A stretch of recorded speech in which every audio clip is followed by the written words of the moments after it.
Friends और आपके सामने आज यूपीपीएससी डेली न्यूज़ की यूपीपीसीएस टेस्ट सीरीज़ की श्रृंखला में आपके सामने प्रस्तुत है इंडियन पॉलिटी के पेपर का एक्सप्लेनेशन, विस्तृत व्याख्या। तो दोस्तों, देर न करते हुए शुरू करते हैं पॉलिटी के पेपर की व्याख्या। मित्रों, पहला प्रश्न आपके सामने है, भारत के संविधान के प्रारंभ होने की तिथि का उल्लेख निम्न में से किस अनुच्छेद में मिलता है? तो इसका उत्तर है अनुच्छेद 394 डी। अब दोस्तों, इस अनुच्छेद 394 में लिखा हुआ है कि इस संविधान के कुछ अनुच्छेद, जिसमें कि 16 प्रावधान 16 अनुच्छेद थे, 5, 6, 7, 8, 9, राष्ट्रपति की शपथ 324, ठीक, 366, 67, 79, 80 आदि, तो कुल 16 प्रोविजंस 26 नवंबर 1949 को ही लागू हो गए थे और बाकी प्रावधान 26 जनवरी 1950 से लागू हुए थे। और 394 कहता है कि ये 26 जनवरी 1950 संविधान के प्रारंभ की तिथि के रूप में मानी जाएगी। तो यहाँ से आप ये चीज़ क्लियर कर सकते हो कि इस संविधान के प्रारंभ की तिथि का उल्लेख इस संविधान में ही लिखा है और वो तिथि है 26 जनवरी 1950। इसके अलावा अनुच्छेद 393 में इस संविधान का नाम भारत का संविधान होगा। अब कभी कोई पूछ दे कि क्या संविधान का नाम लिखा है, तो जी हाँ, अनुच्छेद 393 में नाम दिया हुआ है, इस संविधान का नाम भारत का संविधान है। ठीक, इसके बाद हम लोग आते हैं दूसरे प्रश्न पे, संविधान का पहला प्रारूप किसके द्वारा तैयार किया गया था? तो संविधान का पहला प्रारूप सर BN राव द्वारा तैयार किया गया था और ये संविधान सभा के संवैधानिक या विधिक सलाहकार थे। ठीक, विधि विशेषज्ञ थे, बहुत बड़े विधि विशेषज्ञ थे, जिस कारण से इन्हें संविधान सभा का विधिक सलाहकार या संवैधानिक सलाहकार बनाया गया था।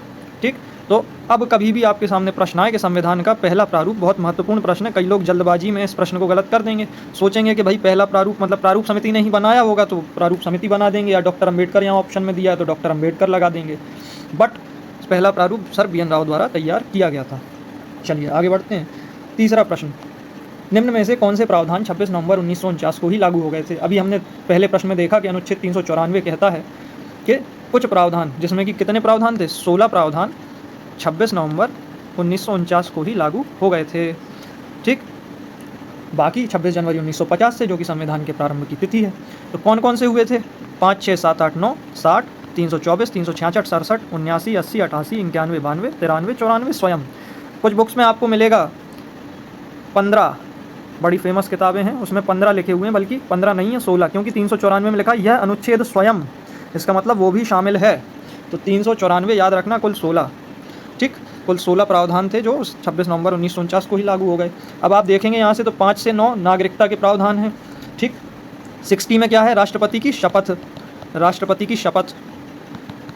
ठीक, 5 से 9 नागरिकता, राष्ट्रपति की शपथ। 324 चुनाव आयोग, 324 चुनाव आयोग।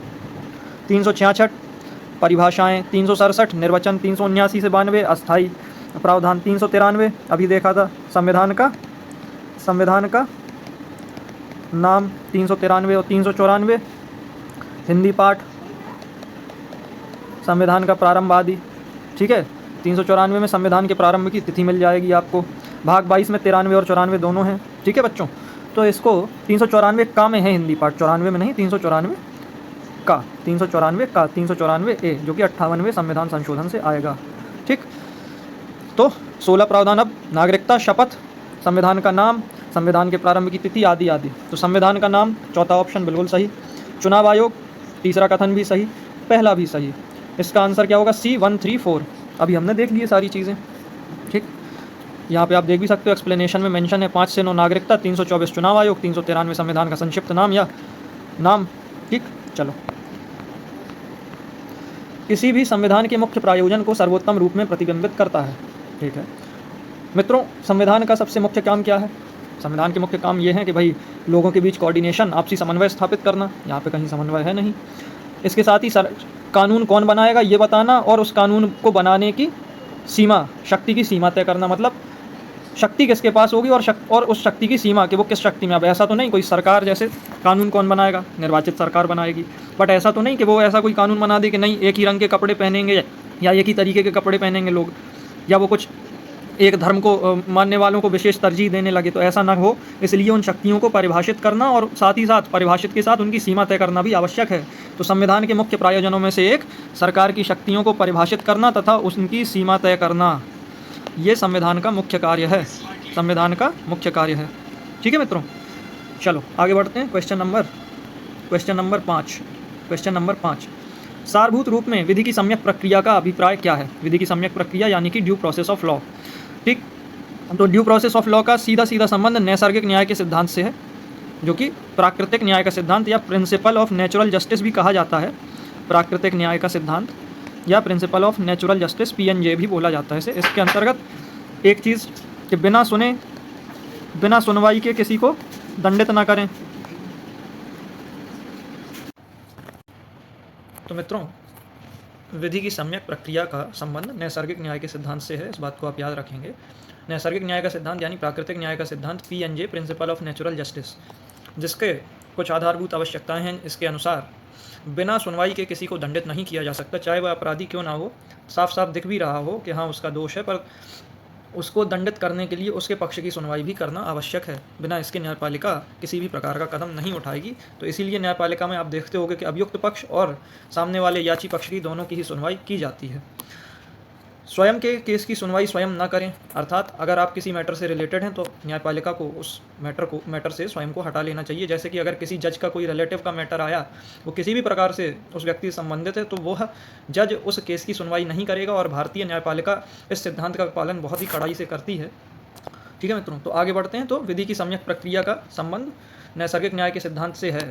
ठीक, चलिए 6वां क्वेश्चन, निम्न में से किसे संविधान सभा का सचिव नियुक्त किया गया था? फैक्चुअल क्वेश्चन है, यहाँ पे किसी प्रकार का कॉन्सेप्ट नहीं चलेगा, इसको याद करना पड़ेगा। तो संविधान सभा के सचिव थे option C HBR Iyengar.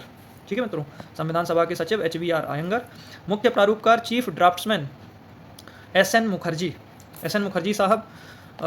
Chief draughtsman का मतलब क्या कि जो ड्राफ्टिंग करेगा पूरे संविधान की, उसको लिख के देगा। संविधान सभा में जो बहसें हो रही हैं उन्हें सुनना, उनको लयबद्ध करना, एक सी उसको सटीक भाषा में लिखना, इस सब में बहुत मेहनत लगी थी। और डॉक्टर अंबेडकर ने मुखर्जी साहब को व्यक्तिगत रूप से संविधान सभा में सभी के सामने धन्यवाद दिया था कि असली मेहनत मुखर्जी साहब की है। हम लोगों ने तो खाली सैद्धांतिक तौर पर बहस की और कुछ नतीजों पर पहुंचे, पर उस नतीजों को जो पूरी ड्राफ्टिंग की गई वो मुखर्जी साहब ने की। तो इनको याद रखें। मुख्य प्रारूपकार संवैधानिक सलाहकार या विधिक सलाहकार, पिछले प्रश्न में हम लोग देख चुके हैं, सर BN राव।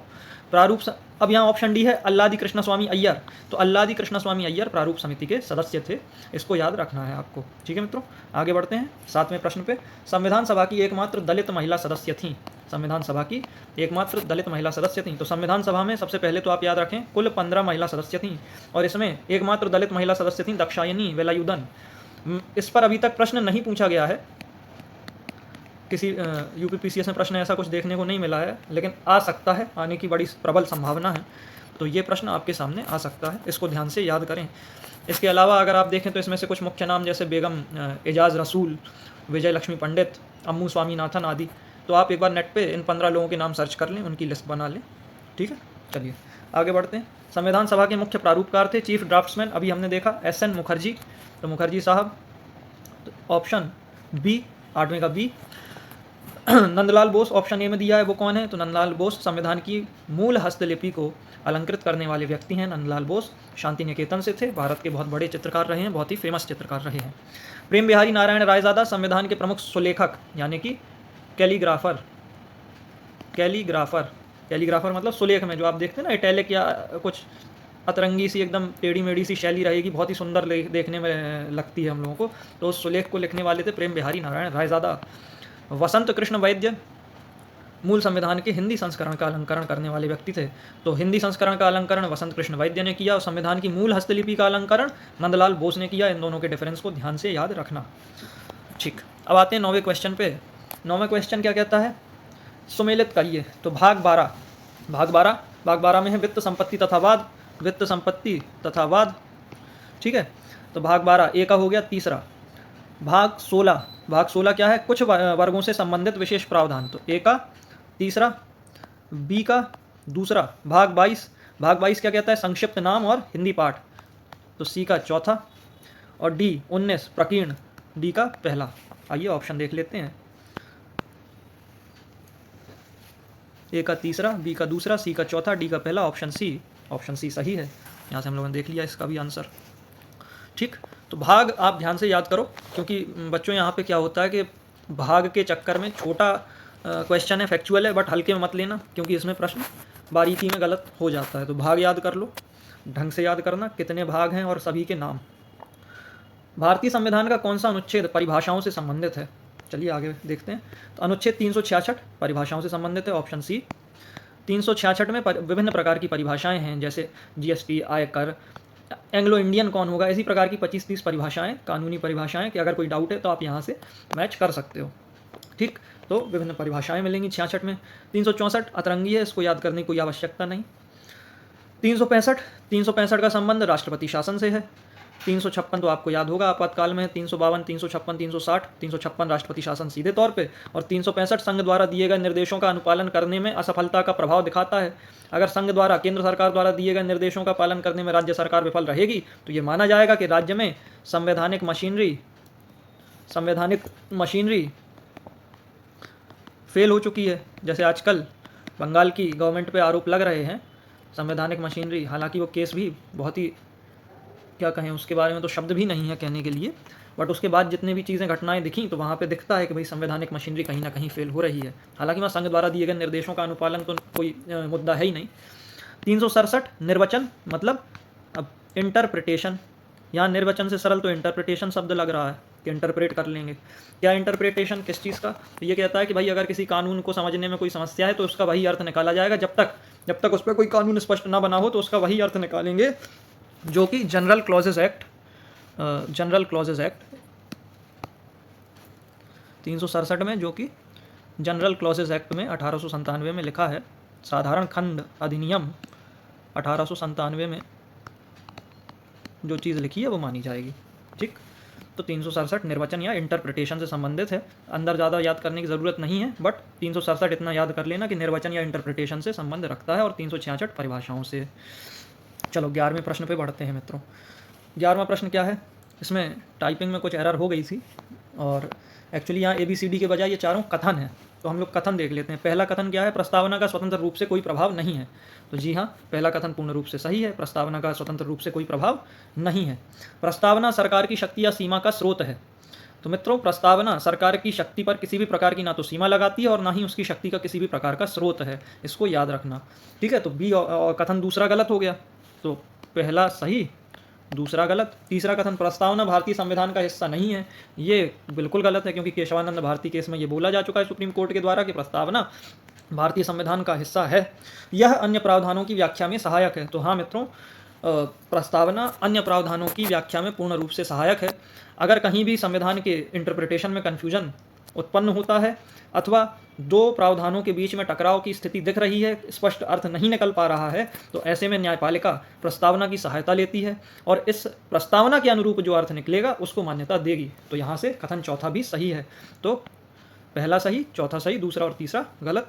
यहाँ से हमने देख लिया इस चीज़ को। आगे बढ़ें 12वें प्रश्न पे। 12वां प्रश्न क्या कहता है? अनुच्छेद 13 में प्रयुक्त विधि के अंतर्गत आते हैं। विधि के अंतर्गत क्या क्या आएगा? तो विधि खुद आ जाएगी, विधि मतलब लॉ, विधि मतलब लॉ। ठीक, तो विधि खुद, विधि उपविधि, ठीक, आदेश अध्यादेश, आदेश अध्यादेश, विधि उपविधि, नियम विनियम, अधिसूचना अधिसूचना, रूढ़ि प्रथा। अब आप कहोगे रूढ़ि और प्रथा, रूढ़ि या प्रथा का मतलब जो कन्वेंशंस हैं। ठीक, तो अब भाई ये प्रथाएं कैसे आ जाएंगी? तो मित्रों, कुछ प्रथाएं ऐसी होती हैं जो कि कानून में नहीं लिखी रहती, बट समाज में उसकी स्वीकार्यता इस प्रकार से हो जाती है कि उनके पीछे समाज का बल काम करता है। सामाजिक स्वीकार्यता एक बल के रूप में काम करेगी उनके पीछे, और इस वजह से उनके पास इतना फोर्स आ जाता है, क्योंकि जनता सीधे उनके पीछे खड़ी है, कि वो एक कानून की तरह ही, कानून ना होकर भी एक कानून की तरह काम करते हैं। इसको एग्जाम्पल से जान लेते हैं। आप देखोगे कि संसदीय शासन प्रणाली में एक प्रथा है कि बहुमत दल के नेता को प्रधानमंत्री के पद के लिए या बहुमत साबित करने के लिए आमंत्रित किया जाएगा। प्रधानमंत्री पद के लिए आमंत्रित करा जाता है राष्ट्रपति के द्वारा, परंतु ऐसा कहीं भी संविधान में नहीं लिखा है कि जिसके पास बहुमत होगा वही प्रधानमंत्री बनेगा। पर क्या अगर आप वर्तमान चुनाव को देखें तो हमारी राष्ट्रपति महोदया क्या राहुल गांधी को प्रधानमंत्री बनने के लिए आमंत्रित कर सकती हैं? तो जी बिल्कुल नहीं, आमंत्रित नहीं कर सकती। क्यों? क्योंकि ये एक प्रथा है संसदीय शासन प्रणाली की कि इसमें जिसके पास बहुमत होगा वही प्रधानमंत्री बनेगा, उस दल का नेता प्रधानमंत्री बनेगा। अब आप कहोगे कि यार सर ये लिखा नहीं है, और वो अगर उनको आमंत्रित कर भी दें तो इसमें क्या बुराई है, फिर कहाँ सुनवाई होगी? तो दोस्तों, अब ये क्या है, एक प्रथा है, लेकिन जनता इसके प्रति जागरूक है, और अगर राहुल गांधी को बुलाया जाएगा तो जनता प्रतिकार करेगी, इसके विरोध में खड़ी होगी, विद्रोह भी हो सकता है।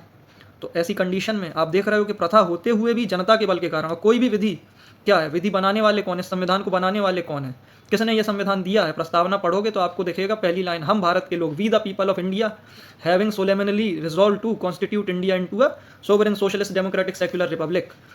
और एतद द्वारा लास्ट की लाइन 26 नवंबर 1949 को इस संविधान को क्या करते हैं, अंगीकृत, आत्मार्पित और अधिनियमित करते हैं। तो कौन, हम स्वयं कर रहे हैं, मतलब इस संविधान के पीछे किसका फोर्स है, हमारा फोर्स है। इसी प्रकार उस प्रथा के पीछे भी हमारा ही फोर्स तो है, तो वो प्रथा उल्लंघन नहीं किया जा सकता उस प्रथा का, तो विधि के अंतर्गत आ गई, विधि ना होते हुए भी विधि के अंतर्गत आ गई। और एक एग्जाम्पल और देता हूँ आपको, प्रोटेम स्पीकर का पद सीनियर मोस्ट मेंबर को मिलता है, जो लोकसभा में सीनियर मोस्ट मेंबर होगा वो बनेगा प्रोटेम स्पीकर। लेकिन इस बार वो प्रथा भी उल्लंघन हो गया। क्यों हो गया? वो इसलिए हो गया कि हम लोग सिविल सर्विस वाले भी कायदे से नहीं जानते हैं इस बात को कि प्रोटेम स्पीकर प्रथा के आधार पे सीनियर मोस्ट मेंबर को बनाया जाता है, तो फिर आम आदमी से क्या पूछना। तो इस प्रथा के पीछे जनता का बल नहीं था, तो ये प्रथा टूट गई। ठीक, चलिए आगे बढ़ें। तो अगर हम इन प्रथाओं को देखें तो इन्हें संवैधानिक विधि का विस्तार भी कहा जाता है। चलो दोस्तों, बहुत हुआ, आगे बढ़ते हैं। अनुच्छेद 13, लोक नियोजन के विषय में निम्न में से किसके आधार पर विभेद नहीं किया जा सकता। ठीक, तो किसके आधार पर विभेद नहीं होगा बच्चों? धर्म, race, religion, caste, sex, place of birth, ठीक, रेजिडेंस, प्लेस ऑफ रेजिडेंस और डोमिसाइल। तो धर्म, मूलवंश, जाति, लिंग, जन्मस्थान, उद्भव तथा निवास स्थान के आधार पे ना तो राज्य विभेद करेगा, ठीक, और ना ही किसी नागरिक को अपात्र माना जाएगा। अब अगर आप अनुच्छेद 15 पे जाओगे तो वो कहाँ पे रुक जाता है? धर्म, मूलवंश, जाति, लिंग और प्लेस ऑफ बर्थ, जन्म स्थान तक। 16 में ये दो कारण और जोड़े गए हैं, तो इन दोनों को आप याद रखना कि इन आधारों पर, निवास के आधार पर और उद्भव के आधार पर भी विभेद नहीं होगा। कहाँ? 16 में। ठीक, इसका ऑप्शन डी करेक्ट हो जाएगा। 13वें का ऑप्शन डी करेक्ट हो जाएगा। ठीक, ऑप्शन डी चारों हैं, 1 2 3 4। चलिए आगे बढ़ते हैं। किस केस में सुप्रीम कोर्ट ने ट्रांसजेंडर को अनुच्छेद 14 के अंतर्गत प्रयुक्त शब्द व्यक्ति के अंतर्गत घोषित किया? तो दोस्तों एक्चुअली ट्रांसजेंडर एक बायोलॉजिकल केस है, उसमें उस व्यक्ति की तो कोई गलती है नहीं, वो ईश्वर प्रदत्त स्थिति है, और समाज में इनकी स्वीकार्यता उसने स्तर की नहीं थी। समाज ने दूसरी दोयम दर्जे के नागरिक के तौर पे देखता था। और हम लोग देखेंगे कि फॉर्म में भी हम देखेंगे 2 ही जेंडर आते थे पहले, आजकल तो 3 जेंडर का ऑप्शन उपलब्ध है। तो इसमें national legal services authority case 2014 में सुप्रीम कोर्ट ने कहा था कि ट्रांसजेंडर व्यक्ति जो ना तो स्त्री है ना पुरुष है, चूंकि बायोलॉजिकली ना वो स्त्री है ना पुरुष है, वो अनुच्छेद 14 के अंतर्गत व्यक्ति, जो व्यक्ति शब्द लिखा है उसमें ट्रांसजेंडर भी आएगा, मतलब 3 लोग शामिल होंगे, स्त्रीलिंग, पुल्लिंग और ट्रांसजेंडर स्वयं। ठीक है, तो थर्ड जेंडर आपको मिल जाएगा, या ट्रांसजेंडर नाम से आप कभी फॉर्म भरेंगे तो आपको देखेंगे वो चीज़ें। ठीक है, तो कौन सा केस है? नालसा या national legal services authority case 2014। चलिए आगे बढ़ते हैं। अनुच्छेद 19(1) और ये ए, इसको 19(1) कर लेना। 19(1) के अंतर्गत प्राप्त अधिकारों पर निम्न में से किस आधार पर निर्बंधन आरोपित किया जा सकता है? निर्बंधन मतलब उस पर प्रतिबंध लगाया जा सकता है। एक बात याद रखना बच्चों, कोई भी मूल अधिकार है वो जस का तस आपको नहीं मिलेगा, उस पर कुछ प्रतिबंध लगाए जा सकते हैं राज्य की तरफ से। ठीक है, तो nothing is absolute, no fundamental right is absolute in nature, it can be restricted. चलिए आगे बढ़ते हैं। अनुच्छेद 19(1) में कौन कौन से आधार पे? तो भारत की प्रभुता एवं अखंडता, आप ऐसा कोई काम कर दें कि जिससे भारत की प्रभुता और अखंडता को खतरा हो जाए। ठीक, जैसे आप देश में विभाजन की प्रकृति को बढ़ावा दें भड़काऊ भाषणों के द्वारा। राज्य की सुरक्षा, आप राज्य की कोई खुफिया जानकारी पड़ोसी मुल्कों को ट्रांसफ़र करते फिरें, वैसे ही 2 हमारे कलाकार पड़ोसी हैं। ठीक, विदेशी राज्य से मैत्रीपूर्ण संबंध, कल के दिन आप कोई ऐसा स्टेटमेंट दे दें कि हमारा मान लो मित्र देश है रूस, और आप ऐसे स्टेटमेंट देने लगें वाक्य एवं व्यक्ति की स्वतंत्रता के अंतर्गत कि उससे हमारे संबंध खराब हो, तो इस आधार पर लोक व्यवस्था, पब्लिक ऑर्डर खराब हो, शिष्टाचार या सदाचार के हित में ना हो, अनाप शनाप मतलब आप गाली गलौज की भाषा इस्तेमाल करने लगें बोलचाल में, भाषणों में, तो वो नहीं चलेगा। न्यायालय की अवमानना, न्यायालय की बात ना मानो, जैसे कि आप उसके किसी आदेश का उल्लंघन कर दो अथवा कोई ऐसी चीज़ प्रकाशित कर दो जो कि न्याय के रास्ते में बाधक हो। मानहानि या अपराध उद्दीपन, मानहानि मतलब अब आप राहुल गांधी मत बन जाना, उन्होंने चुनाव पूर्व एक रैली में बोला था कि सारे चोर मोदी सरनेम के ही क्यों होते हैं। ठीक, तो उनने वाक एवं व्यक्ति की स्वतंत्रता के तहत ये चीज़ सोचा कि ठीक है, लेकिन संविधान पूर्ण रूप से समझे नहीं, नीचे रिस्ट्रिक्शन नहीं पड़े थे, तो वहाँ आप मानहानि नहीं कर सकते हो वाक एवं व्यक्ति की स्वतंत्रता के नाम पर, और उसी कारण सजा भी हुई, सदस्यता भी गई। हालांकि अभी सुप्रीम कोर्ट ने रोक लगा दी तो सदस्यता भी वापस आ गई थी। ठीक, अब देखते हैं आगे क्या होता है। अपराध उद्दीपन, अपराध उद्दीपन मतलब आप अपराध को बढ़ावा दो। तो कल के दिन ऐसा ना बोल देना जैसे अब महान महान नेता हैं, कोई कहते हैं कि पुलिस हटा लो और ये इतने हैं और ये इतने हैं, फिर देखते हैं कौन किस पे भारी पड़ेगा, तो आप अपराध को बढ़ावा दे रहे हो हैं। या किसी रैली में आप नारा दे दो कि अरे नहीं इनको मार दो, इनको पीट दो, तो इस तरीके की चीज़ें आप नहीं कर सकते। अब यहाँ ऑप्शन क्या है, लोक व्यवस्था बिल्कुल सही है, शिष्टाचार बिल्कुल सही है, प्रभुता और संप्रभुता एक ही चीज़ होती है बिल्कुल सही है, और चौथा न्यायालय की अवमानना वो भी सही है। तो ऑप्शन डी 1 2 3 4 सही हो जाएगा। चलिए मित्रों 16वें पे आते हैं। 16वां काफ़ी फैक्चुअल और अतरंगी सा प्रश्न है, बट 2-4 परीक्षाओं में पूछा जा चुका है और एसएससी भी इसको पूछ चुका है, तो मुझे ऐसा लगता है कि यूपी पीसीएस की कभी इच्छा भी पूछ लेगा, क्योंकि अभी तक 73वें और 74वें की डेट पूछता रहा है। तो 16वां क्या कहते हैं, 42वां संविधान संशोधन 3/1/1977 से प्रभावी हुआ, 3 जनवरी 1977 से प्रभावी हुआ। अब 17वें पे आते हैं। 17वां मैचिंग, मैच द फॉलोइंग। तो ए 48 क्या कहता है, 48 कहता है कृषि तथा पशुपालन का संगठन, मतलब ए का तीसरा, ठीक। 43 के का, 43 कैपिटल ए या का, तो बी ये क्या कहता है, उद्योगों के प्रबंध में कर्मकारों का भाग लेना, तो बी का चौथा, ठीक। सी 41 कुछ दशाओं में काम, शिक्षा व लोक सहायता पाने का अधिकार। मान लीजिए कोई वृद्ध है तो उसको राज्य सहायता प्रदान करेगा, भाई जैसे वृद्धावस्था पेंशन हो गई, या फिर किसी को काम चाहिए, बेरोजगार हैं तो उनको काम देने का काम भी जैसे मनरेगा के जरिए करता है राज्य। शिक्षा, तो शिक्षा का 6 से 14 वर्ष के व्यक्तियों के तौर पे मूल अधिकार तो है ही, बट नीति निर्देशक तत्व के तौर पे आप उदाहरण देख सकते हो कि मुख्यमंत्री अभ्युदय योजना भी हो गई, लोगों को कंपटीशन की तैयारी दी जा रही, करवाई जा रही है, शिक्षा दी जा रही है। चलिए तो ऑप्शन सी 41 का दूसरा, ठीक है, सी का दूसरा। डी 49 राष्ट्रीय महत्व के संस्मारकों और स्थानों का संरक्षण, डी का पहला। तो ए का तीसरा, बी का चौथा, सी का दूसरा, डी का पहला, ऑप्शन बी फॉर बॉम्बे। इसके साथ ही आप चाहो तो 50 याद कर लो। 50 क्या है, 50-50 ऐसे याद करो कि कार्यपालिका और न्यायपालिका का पृथक्करण, एग्जीक्यूटिव और जुडिशियरी का सेपरेशन, 50-50, ठीक। 51, अब हमने जब सारी बातें कर ली, ठीक, जब सब कुछ कर लिया तो अब हम आ गए विश्व शांति के दूत बन गए, देश के सारे अंदर के मुद्दे तो सुलझा लिए, तो हम बन गए विश्व शांति के दूत। तो हम विश्व शांति की बात किस में करेंगे, जहाँ विश्व की बात आएगी नीति निर्देशक तत्वों में, तो वो हो जाएगा अनुच्छेद 51, ठीक। तो आप ऐसे याद कर लेना। 49 क्या है, राष्ट्रीय महत्व के स्मारक, 50 50-50, और 51 जब सब कुछ हो गया तो बचा विश्व, विश्व को शांति का संदेश दे दिया, देश में सब कुछ निपट गया था तो हमने विश्व को उपदेश देना शुरू करे। 18वां अनुच्छेद 43, ठीक, और अनुच्छेद 42 सही युग्म चुनना है, तो दोनों ही सही हैं। 42 काम की न्यायसंगत तथा मानवोचित दशा और प्रसूति सहायता का उपबंध करता है, वहीं 43 कर्मकारों के लिए निर्वाह मजदूरी का उपबंध करता है। तो आप ऐसे याद कर लो कि भाई 42 में सबसे पहले तो काम की दशा कैसी हो, पहले तो 41 अपन ने पिछला देखा था ना, 41 क्या कहता है, कुछ दशाओं में काम, तो सबसे पहले तो हमें काम मिल जाए, ठीक, काम मिले तो 42 को 42 से जोड़ दो, काम मिले तो काम न्याय संगत हो और मानवोचित हो, ऐसा ना हो कि गैस चैम्बर में घुसा दिया और काम करा रहे हैं हिटलर के तरीके से, तो ऐसा भी नहीं। काम मिले, फिर 42 में क्या, 41 में मिला काम, 42 में काम हो न्याय संगत, और 43 में अब काम कराए तो सैलरी चाहिए, तो सैलरी ऐसी हो कि जिससे जीवन निर्वाह हो सके, तो कर्मकारों के लिए निर्वाह मजदूरी। तो आप 41, 42 और 43 को एक कड़ी में याद कर लो तो आपको बड़ी आसानी होगी कि हमें काम चाहिए, ठीक, तो काम चाहिए, गृह मंत्री के पास गए, हमें काम चाहिए, काम चाहिए, तो गृह मंत्री अब मोटा भाई ऐसा नहीं कि कुछ भी काम दे दे के जाओ पाकिस्तान की सरहद पे चले जाओ और वहाँ सियाचिन ग्लेशियर पे चले जाओ, नहीं, काम की मानवोचित दशा होनी चाहिए, ठीक, मानवोचित दशा मिल जाएगी, गैस चैम्बर में काम नहीं करवाएंगे या सियाचिन ग्लेशियर पे नहीं भेज देंगे। और 43 में अब काम कर लिया तो मजदूरी चाहिए, तो मजदूरी भी कैसी, जिससे जीवन निर्वाह हो सके, तो निर्वाह मजदूरी। अब इसको 43 काम में भी जोड़ दो, 43 काम में जब हमने सब काम कर लिया, पैसा भी आने लगा, तो पैसा आएगा तो आएगी थोड़ी अकड़ आएगी, तो मांगोगे अधिकार, और अधिकार के रूप में कहोगे कि हमें फैक्ट्री के मैनेजमेंट में भाग चाहिए, हमें फैक्ट्री के मैनेजमेंट में हिस्सा चाहिए, तो 43 का उद्योगों के प्रबंध में कर्मकारों का भाग। तो 41, 42, 43 और 43 का आप एक लाइन से याद कर सकते हो, ठीक है मित्रों।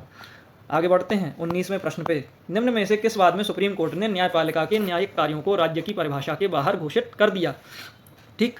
तो ये केस है, सबसे पहले तो केस का नाम याद रखना, नरेश मिराजकर, ऑप्शन बी। इस केस में सुप्रीम कोर्ट ने क्या कहा, अभी हमने अगर देखें तो ये जो राज्य की परिभाषा है ये है अनुच्छेद 12 में, इसके अंतर्गत राज्य के क्या है, तो भारत सरकार और भारत की संसद, राज्य सरकार और राज्य विधानमंडल, और बच्चों इसके बाद पंचायत या local government, panchayat local government और अन्य प्राधिकारी, ये सब राज्य के अंतर्गत आते हैं। इसके साथ ही ऐसा कोई भी व्यक्ति जो, ऐसी कोई भी संस्था या कोई भी व्यक्ति जो राज्य के एजेंट के तौर पे काम कर रहा हो, जैसे कि आप मान के चलिए कि शहर की सफाई का ठेका किसी प्राइवेट कंपनी को दे दिया नगर पालिका ने, तो वो नगर पालिका ने अपना काम किसे दिया? उस प्राइवेट कंपनी को। तो उस काम के लिए वह कंपनी भी राज्य के अंतर्गत आएगी।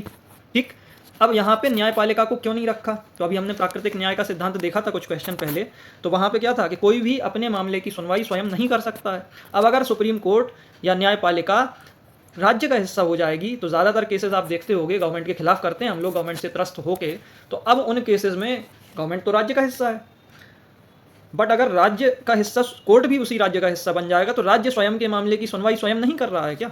और ऐसा तो हो नहीं सकता फिर, तो ये प्राकृतिक न्याय के सिद्धांत या नैसर्गिक न्याय के सिद्धांत का उल्लंघन हो जाएगा। इसी कारण से नरेश मिराजकर केस में सुप्रीम कोर्ट ने साफ तौर पे कह दिया कि भैया जब हम न्यायिक काम करेंगे, जब हम सुनवाई करेंगे केसेस की, तो हम राज्य का हिस्सा नहीं होंगे, but when we will be performing executive action, जब हम कार्यपालिक काम करेंगे, जैसे कि हम अपने स्टाफ की नियुक्ति करेंगे, तो उस दौरान हम राज्य के हिस्से के तौर पर गिने जाएंगे। ठीक, तो आशा करता हूँ यहाँ से आपको राज्य समझ में आ गया होगा। चलिए 20, निम्न में से किस मामले में भारत के सर्वोच्च न्यायालय ने राज्य के नीति निर्देशक तत्वों पर मौलिक अधिकारों की व्यापकता की पुष्टि की? तो दोस्तों इसका उत्तर है मद्रास राज्य बनाम चंपकम दोराईराजन। और यहाँ पे क्या हुआ था? यहाँ पे ये हुआ कि भाई मैडम चंपकम दोराईराजन थी, तो मद्रास स्टेट का आज़ादी के बाद एक्चुअली तमिलनाडु नहीं बल्कि मद्रास स्टेट के नाम से जाना जाता था उस जगह को। तो मद्रास राज्य में मेडिकल कॉलेज में आरक्षण की व्यवस्था थी, जबकि अभी हमने देखा कि 15 क्या कहता है? रेस, रिलीजन, कास्ट, सेक्स और प्लेस ऑफ बर्थ, जिसमें से धर्म, मूलवंश, जाति, लिंग और जन्मस्थान के आधार पर विभेद की मनाही करता है। और यहाँ पे आरक्षण था अनुसूचित जाति और जनजातियों के लिए, इसका मतलब जाति के आधार पर विभेद हो रहा था, जबकि 15 में साफ लिखा था कि जाति के आधार पर विभेद नहीं होगा। ठीक, तो मैडम चली गई कोर्ट, और कोर्ट ने कहा कि भाई अब एक चीज़ और है, राज्य से इस बात की जानकारी प्राप्त करनी होगी कि आप आरक्षण कैसे दे रहे हो। तो राज्य ने कहा कि एक तो अंग्रेज़ों के समय का अधिनियम था, तो कोर्ट बोला कि अंग्रेज़ों के समय का अधिनियम अब आज़ाद हो चुके, तो वो तो चलेगा नहीं। तो राज्य दूसरा बोला अनुच्छेद 46 नीति निर्देशक तत्व कहता है कि हम SCs और ST के बढ़ावे के लिए, ठीक, उनके बढ़ावे के लिए नीतियाँ बना सकते हैं। तो सुप्रीम कोर्ट ने कहा कि भैया जब तक इन दोनों का जब भी टकराव होगा चंपकम दोराईराजन केस में, तो इन दोनों के टकराव के केस में कौन जीतेगा? मूल अधिकार जीतेंगे। इसीलिए बोला कि मूल अधिकारों की व्यापकता होगी किस पर? नीति निर्देशक तत्वों पर। ठीक, ये हो गया बात। ठीक, इसी के बाद आप देखोगे तो संविधान में एक संशोधन मिलेगा, संविधान में एक संशोधन मिलेगा और आएगा अनुच्छेद 15(4) पहले संविधान संशोधन से, फर्स्ट कॉन्स्टिट्यूशनल अमेंडमेंट एक्ट 1951 से, जो कि सामाजिक और शैक्षिक रूप से पिछड़े हुए और SCs STs के लिए विशेष प्रायोजनों का प्रावधान करता है, उनको विशेष सहूलियतें दी जा सकती हैं, इसी आधार पर उन्हें आरक्षण दिया जाने लगा। ठीक, तो इस केस के फलस्वरूप 15(4) देखने को मिलेगा हमें। ठीक है, चलो आगे बढ़े। चलिए 21, अनुच्छेद 21 के अंतर्गत आने वाले अधिकार हैं। तो निजता का अधिकार बिल्कुल आता है, पुट्टास्वामी केस या आधार केस में 2017 में निजता का अधिकार। पहाड़ी क्षेत्रों में मार्ग का अधिकार, जी हाँ, सुप्रीम कोर्ट किसी केस में ये भी बोल चुका है। शयन का अधिकार भी इसी के अंतर्गत आएगा। शयन के अधिकार में बाबा रामदेव रामलीला मैदान मामला है। रामदेव और रामलीला मैदान में करने गए थे अनशन, रात हो गई तो अनशन, वहाँ आंदोलन करने गए थे, सॉरी अनशन कह गया मैं, आंदोलन करने गए, आंदोलनकारी रात में सो रहे थे, सरकार ने भेज दी पुलिस ने सोते टाइम बरसाए लठ कि आंदोलन तितर बितर हो जाए। तो सुप्रीम कोर्ट ने सुओ मोटो एक्शन यानी कि स्वप्रेरणा से इस मामले की सुनवाई, स्वयं स्वप्रेरणा से इस मामले की सुनवाई करी। इसे सुओ मोटो भी कहते हैं, जब बिना किसी याचिका के कोर्ट अपने आप ही उसका संज्ञान ले ले मामले का। तो स्वप्रेरणा से संज्ञान लेते हुए सुनवाई करी और कहा गहरी नींद अथवा शयन का अधिकार अनुच्छेद 21 के जीवन के अधिकार के अंतर्गत आता है। विदेश यात्रा का अधिकार, मेनका गांधी केस। त्वरित सुनवाई का अधिकार भी इसके अंतर्गत आएगा। क्यों? क्योंकि भाई अगर हमें सुनवाई अगर त्वरित नहीं की जाएगी, वैसे ही न्यायपालिका में इतने मामले लंबित रहते हैं, तो कहीं ना कहीं हमारे लिए नुकसानदायक है जीवन के लिए। जीवन रक्षा का अधिकार, मानवीय प्रतिष्ठा के साथ जीने का अधिकार, स्वच्छ पर्यावरण, प्रदूषण रहित जल तथा वायु का अधिकार, हथकड़ी लगाने के विरुद्ध अधिकार और अपनी पसंद के व्यक्ति से शादी करने का अधिकार। हादिया केस UPSC इस पे प्रश्न भी पूछ चुका है। ठीक है, और ये तुम लोग याद कर लेना भाई, क्योंकि आजकल इसका ट्रेंड भी ज़्यादा है। प्रशासनिक अधिकारी बन के भाई लोग एकेडमीज़ में जाके फिर शादी वादी अपने पसंद की करते हैं, तो घर वाले अगर विरोध करें तो कह देना कि पप्पा अनुच्छेद 21 का उल्लंघन कर रहे हो मूल अधिकार का। हालांकि फिर वो कहाँ किस चीज़ का उल्लंघन होगा आगे वो तुम समझना, बट समझा देना पप्पा को कि 21 का उल्लंघन हो रहा है पिताश्री। ठीक है, तो ये सब इस तरीके के अधिकार। क्यों? क्योंकि केवल जीवन का अधिकार नहीं है, बल्कि ये क्या है? गरिमापूर्ण जीवन का अधिकार है, पशुवत जीवन नहीं बल्कि गरिमापूर्ण जीवन, चूंकि यह मानव जीवन है। इवन सुप्रीम कोर्ट ने इसको पशुओं के ऊपर भी लगा दिया था कि पशुओं को भी गरिमापूर्ण जीवन का, क्योंकि एक साउथ में किसी मेडिकल कॉलेज में केस हुआ था, कुछ लोगों ने दूसरी मंजिल से कुत्ते को छत से नीचे फेंक दिया था। तो सुप्रीम कोर्ट ने सुओ मोटो एक्शन लेते हुए वहाँ कहा था कि ये जो जीवन का अधिकार है गरिमापूर्ण जीवन का, ये पशुओं पर भी लगता है। इसी के तहत सुप्रीम कोर्ट ने जल्लीकट्टू पर बैन लगाया था, बट जल्लीकट्टू का बैन हट चुका है अनुच्छेद 29 के प्रावधान के अनुसार। अनुच्छेद 29 घर पर देख लेना, तुम्हें पता चल जाएगा क्यों हटा है। चलो 22, किस बात में कहा गया कि सुप्रीम मूल अधिकार पवित्र हैं? तो ये कहा गया था गोलकनाथ केस में। गोलकनाथ केस में सुप्रीम कोर्ट ने अपने सज्जन सिंह और शंकरी प्रसाद के जो निर्णय दिए थे दोनों, जिसमें सुप्रीम कोर्ट ने कहा था कि मूल अधिकारों में संशोधन किया जा सकता है, इसको पलट दिया था और बोला था कि मूल अधिकार पवित्र हैं और इन्हें छुआ भी नहीं जा सकता है। They are sacrosanct in nature, fundamental rights are sacrosanct in nature and they can not be touched. तो उनमें संशोधन नहीं किया जा सकता है। बट इसके बाद आए केशवानंद भारती केस, मूल ढांचे का सिद्धांत, जहाँ पे सुप्रीम कोर्ट ने कहा कि हाँ, मूल अधिकारों में संशोधन किया जा सकता है। और संशोधन के अंतर्गत जब तुम पढ़ोगे अनुच्छेद 368, तो वहाँ पे 3 टर्म मिलेंगे, परिवर्तन, परिवर्धन और निरसन। इस बार की यूपीएससी में 2024 के प्री में ये क्वेश्चन आया। इसके अलावा आरओ में एक क्वेश्चन आया था कि क्या मूल अधिकारों को निरस्त किया जा सकता है, डिलीट किया जा सकता है, छीना जा सकता है? जी हाँ। क्यों? क्योंकि संशोधन के अंतर्गत 3 चीज़ें, परिवर्तन, परिवर्धन, परिवर्धन मतलब एडिशन, कुछ भी जोड़ना, वर्धन से आप याद रख लो, परिवर्तन मतलब वेरिएशन, और निरसन मतलब रिपील, मतलब हटा देना, निरस्त कर देना। तो जहाँ कहीं भी संशोधन आएगा, इसका मतलब ये तीनों शब्द में से कुछ भी हो सकता है, तो निरस्त भी हो सकता है, इसका मतलब है कि। और इसके तहत आप देखोगे तो 44वें संशोधन से संपत्ति का अधिकार अनुच्छेद 19(1)(e) और अनुच्छेद 31 दोनों ही छीन लिए गए। 19(1)(e) और 31 दोनों ही समाप्त कर दिए गए, बस मूल ढांचे का उल्लंघन ना हो। और मूल ढांचा क्या है ये किसी को नहीं पता, ये केवल और केवल हमारे आदरणीय न्यायालय को पता है। तो वो केस दर केस के बेसिस पे मूल ढांचे को परिभाषित करता रहता है। और ये एक जुडिशियल इनोवेशन है, न्यायिक नवाचार है भारत का, और इससे बहुत से देशों ने प्रेरणा ली थी। इवन बांग्लादेश के सुप्रीम कोर्ट ने इसे अपनाया है, और साउथ अफ्रीका के कुछ देश के सुप्रीम कोर्ट्स ने इसे अपनाया, और अमेरिका के सुप्रीम कोर्ट ने, supreme court of the United states ने इसकी भरपूर तारीफ की थी। चलिए आगे बढ़ते हैं, मिलान करें। 51A, ए का पहला 51A और स्मॉल ए, क्लॉज ए। तो ये क्या है भाई? ये हैं अपने मूल कर्तव्य। मूल कर्तव्य स्वर्ण सिंह कमेटी की रिपोर्ट पे जोड़े गए थे। कौन से संशोधन से जोड़े गए थे? कमेंट बॉक्स में कमेंट करके बताना। चलो 51(1) स्मॉल ए। तो भाई ये क्या है?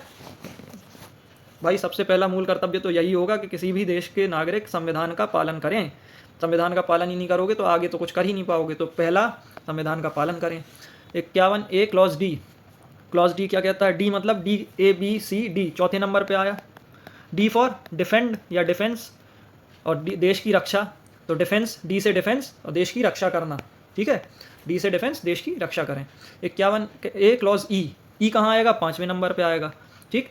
5 कौन थे? 5 भाई थे, पांडव। तो यहाँ से आ जाएगा समरसता और भ्रातृत्व की भावना। भ्रातृत्व की भावना तो पांडवों में कूट कूट के भरी थी। और उनकी अर्धांगिनी थी द्रौपदी जी। तो द्रौपदी जी थी तो ऐसी प्रथाओं का त्याग जो महिलाओं के सम्मान के विरुद्ध हो। आपने देखा होगा महाभारत में चीरहरण का युद्ध क्रीड़ा का जो परिणाम हुआ था वो चीरहरण के रूप में परिणत हुआ था। तो द्रौपदी जी का चीरहरण की कोशिश की गई थी दुशासन के द्वारा। तो ऐसी प्रथाओं का त्याग जो महिलाओं के सम्मान के विरुद्ध हो। तो 5वें में कौन? 5 थे पांडव, और द्रौपदी से आप महिलाओं का सम्मान याद रख लें। 51AH, एच कौन से नंबर पे आएगा? ABCDEFGH, 8वें नंबर पे। एक मूवी आई थी भूल भुलैया 2, वहाँ क्या था? 8 बनाओ भूत भगाओ, ठीक। तो ये क्या है? वैज्ञानिक। अब भूत, वैज्ञानिक तो भूत को मानते नहीं है, तो 8वां क्या हो गया? वैज्ञानिक दृष्टिकोण, मानववाद, ज्ञानार्जन तथा सुधार की भावना का विकास करना। ये हो गया 51AH। तो ऐसे आप याद कर सकते हो, ठीक। चलिए 24वें पे आते हैं, ऑस्ट्रेलिया। भारतीय संविधान में संयुक्त बैठक का प्रावधान कहाँ से लिया गया? तो संयुक्त बैठक का प्रावधान ऑस्ट्रेलिया से लिया गया, अनुच्छेद 108 में देखने को मिलेगा। कनाडा से क्या लिया गया? सशक्त केंद्र की साथ संघीय व्यवस्था। फ्रांस से, फ्रांस की क्रांति के दौरान गणतंत्र और प्रस्तावना में स्वतंत्रता, समानता तथा बंधुता का जो आदर्श है वो। और जापान, विधि द्वारा स्थापित प्रक्रिया। जापान से हमने विधि द्वारा स्थापित प्रक्रिया ली, ठीक। तो इसका ऑप्शन डी ऑस्ट्रेलिया सही हो जाएगा। 25वां 73वां संविधान संशोधन कौन से तारीख से प्रभावी होगा? तो 73वां किससे संबंध रखता है? पंचायत से। पंचायत से। कौन सी अनुसूची है? 11वीं। कौन सी? 11वीं। कितने विषय हैं? 29 विषय। तो कौन सी डेट से? 24 जनवरी 1993 से प्रभावी हुआ। अभी हमने देखा था 42वां 3/1/1977, ये 24/1/1993। 74वां संशोधन 1 जून 1993 से।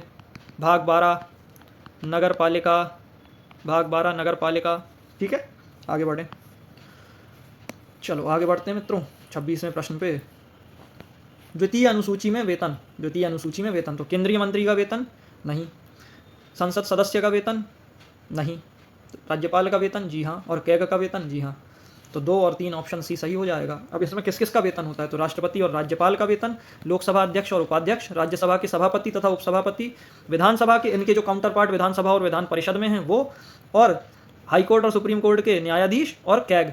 हाईकोर्ट और सुप्रीम कोर्ट के न्यायाधीश और कैग ये दोनों दूसरी और तीसरी अनुसूची में कॉमन है, कॉमन है, ठीक, ये दोनों ही अनुसूची में देखने को मिलेगा। तीसरी में क्या है, शपथ, दूसरी में क्या है, वेतन, वेतन, ठीक ठीक, तो दूसरी में क्या है, वेतन। और आजकल एग्जामिनर एक कदम आगे आ गया, क्योंकि वेतन तो सब याद करके रखे हैं, लेकिन किन किन के वेतन, तो ये 8 लोगों के वेतन, इसको याद कर लेना। 27वें पे आते हैं, निम्न संगठनों पर विचार करें और बताएं कितने संवैधानिक निकाय हैं। तो राष्ट्रीय पिछड़ा वर्ग आयोग अनुच्छेद 338B और वस्तु एवं सेवा कर परिषद अनुच्छेद 279A, इन दोनों का ही उल्लेख मिलेगा संविधान में, बाकी मानवाधिकार और विधि आयोग दोनों ही गैर संवैधानिक निकाय हैं। तो राष्ट्रीय पिछड़ा वर्ग आयोग 102वां संशोधन 338B, वस्तु एवं सेवा कर परिषद 279A, उसमें भी क्लॉज 1, ये थोड़ा डिटेलिंग है बट इसको याद रखो 279A। कमेंट बॉक्स में बताना 279A किस संशोधन से आया था, कौन सा संशोधन था 279A के टाइम पे। थोड़ा बहुत काम करते रहा करो, दिमाग चलाते रहा करो। सिविल सर्विस की तैयारी करने आए हो तो स्पून फीडिंग पे डिपेंड मत रहो, खुद भी कुछ करो, ठीक।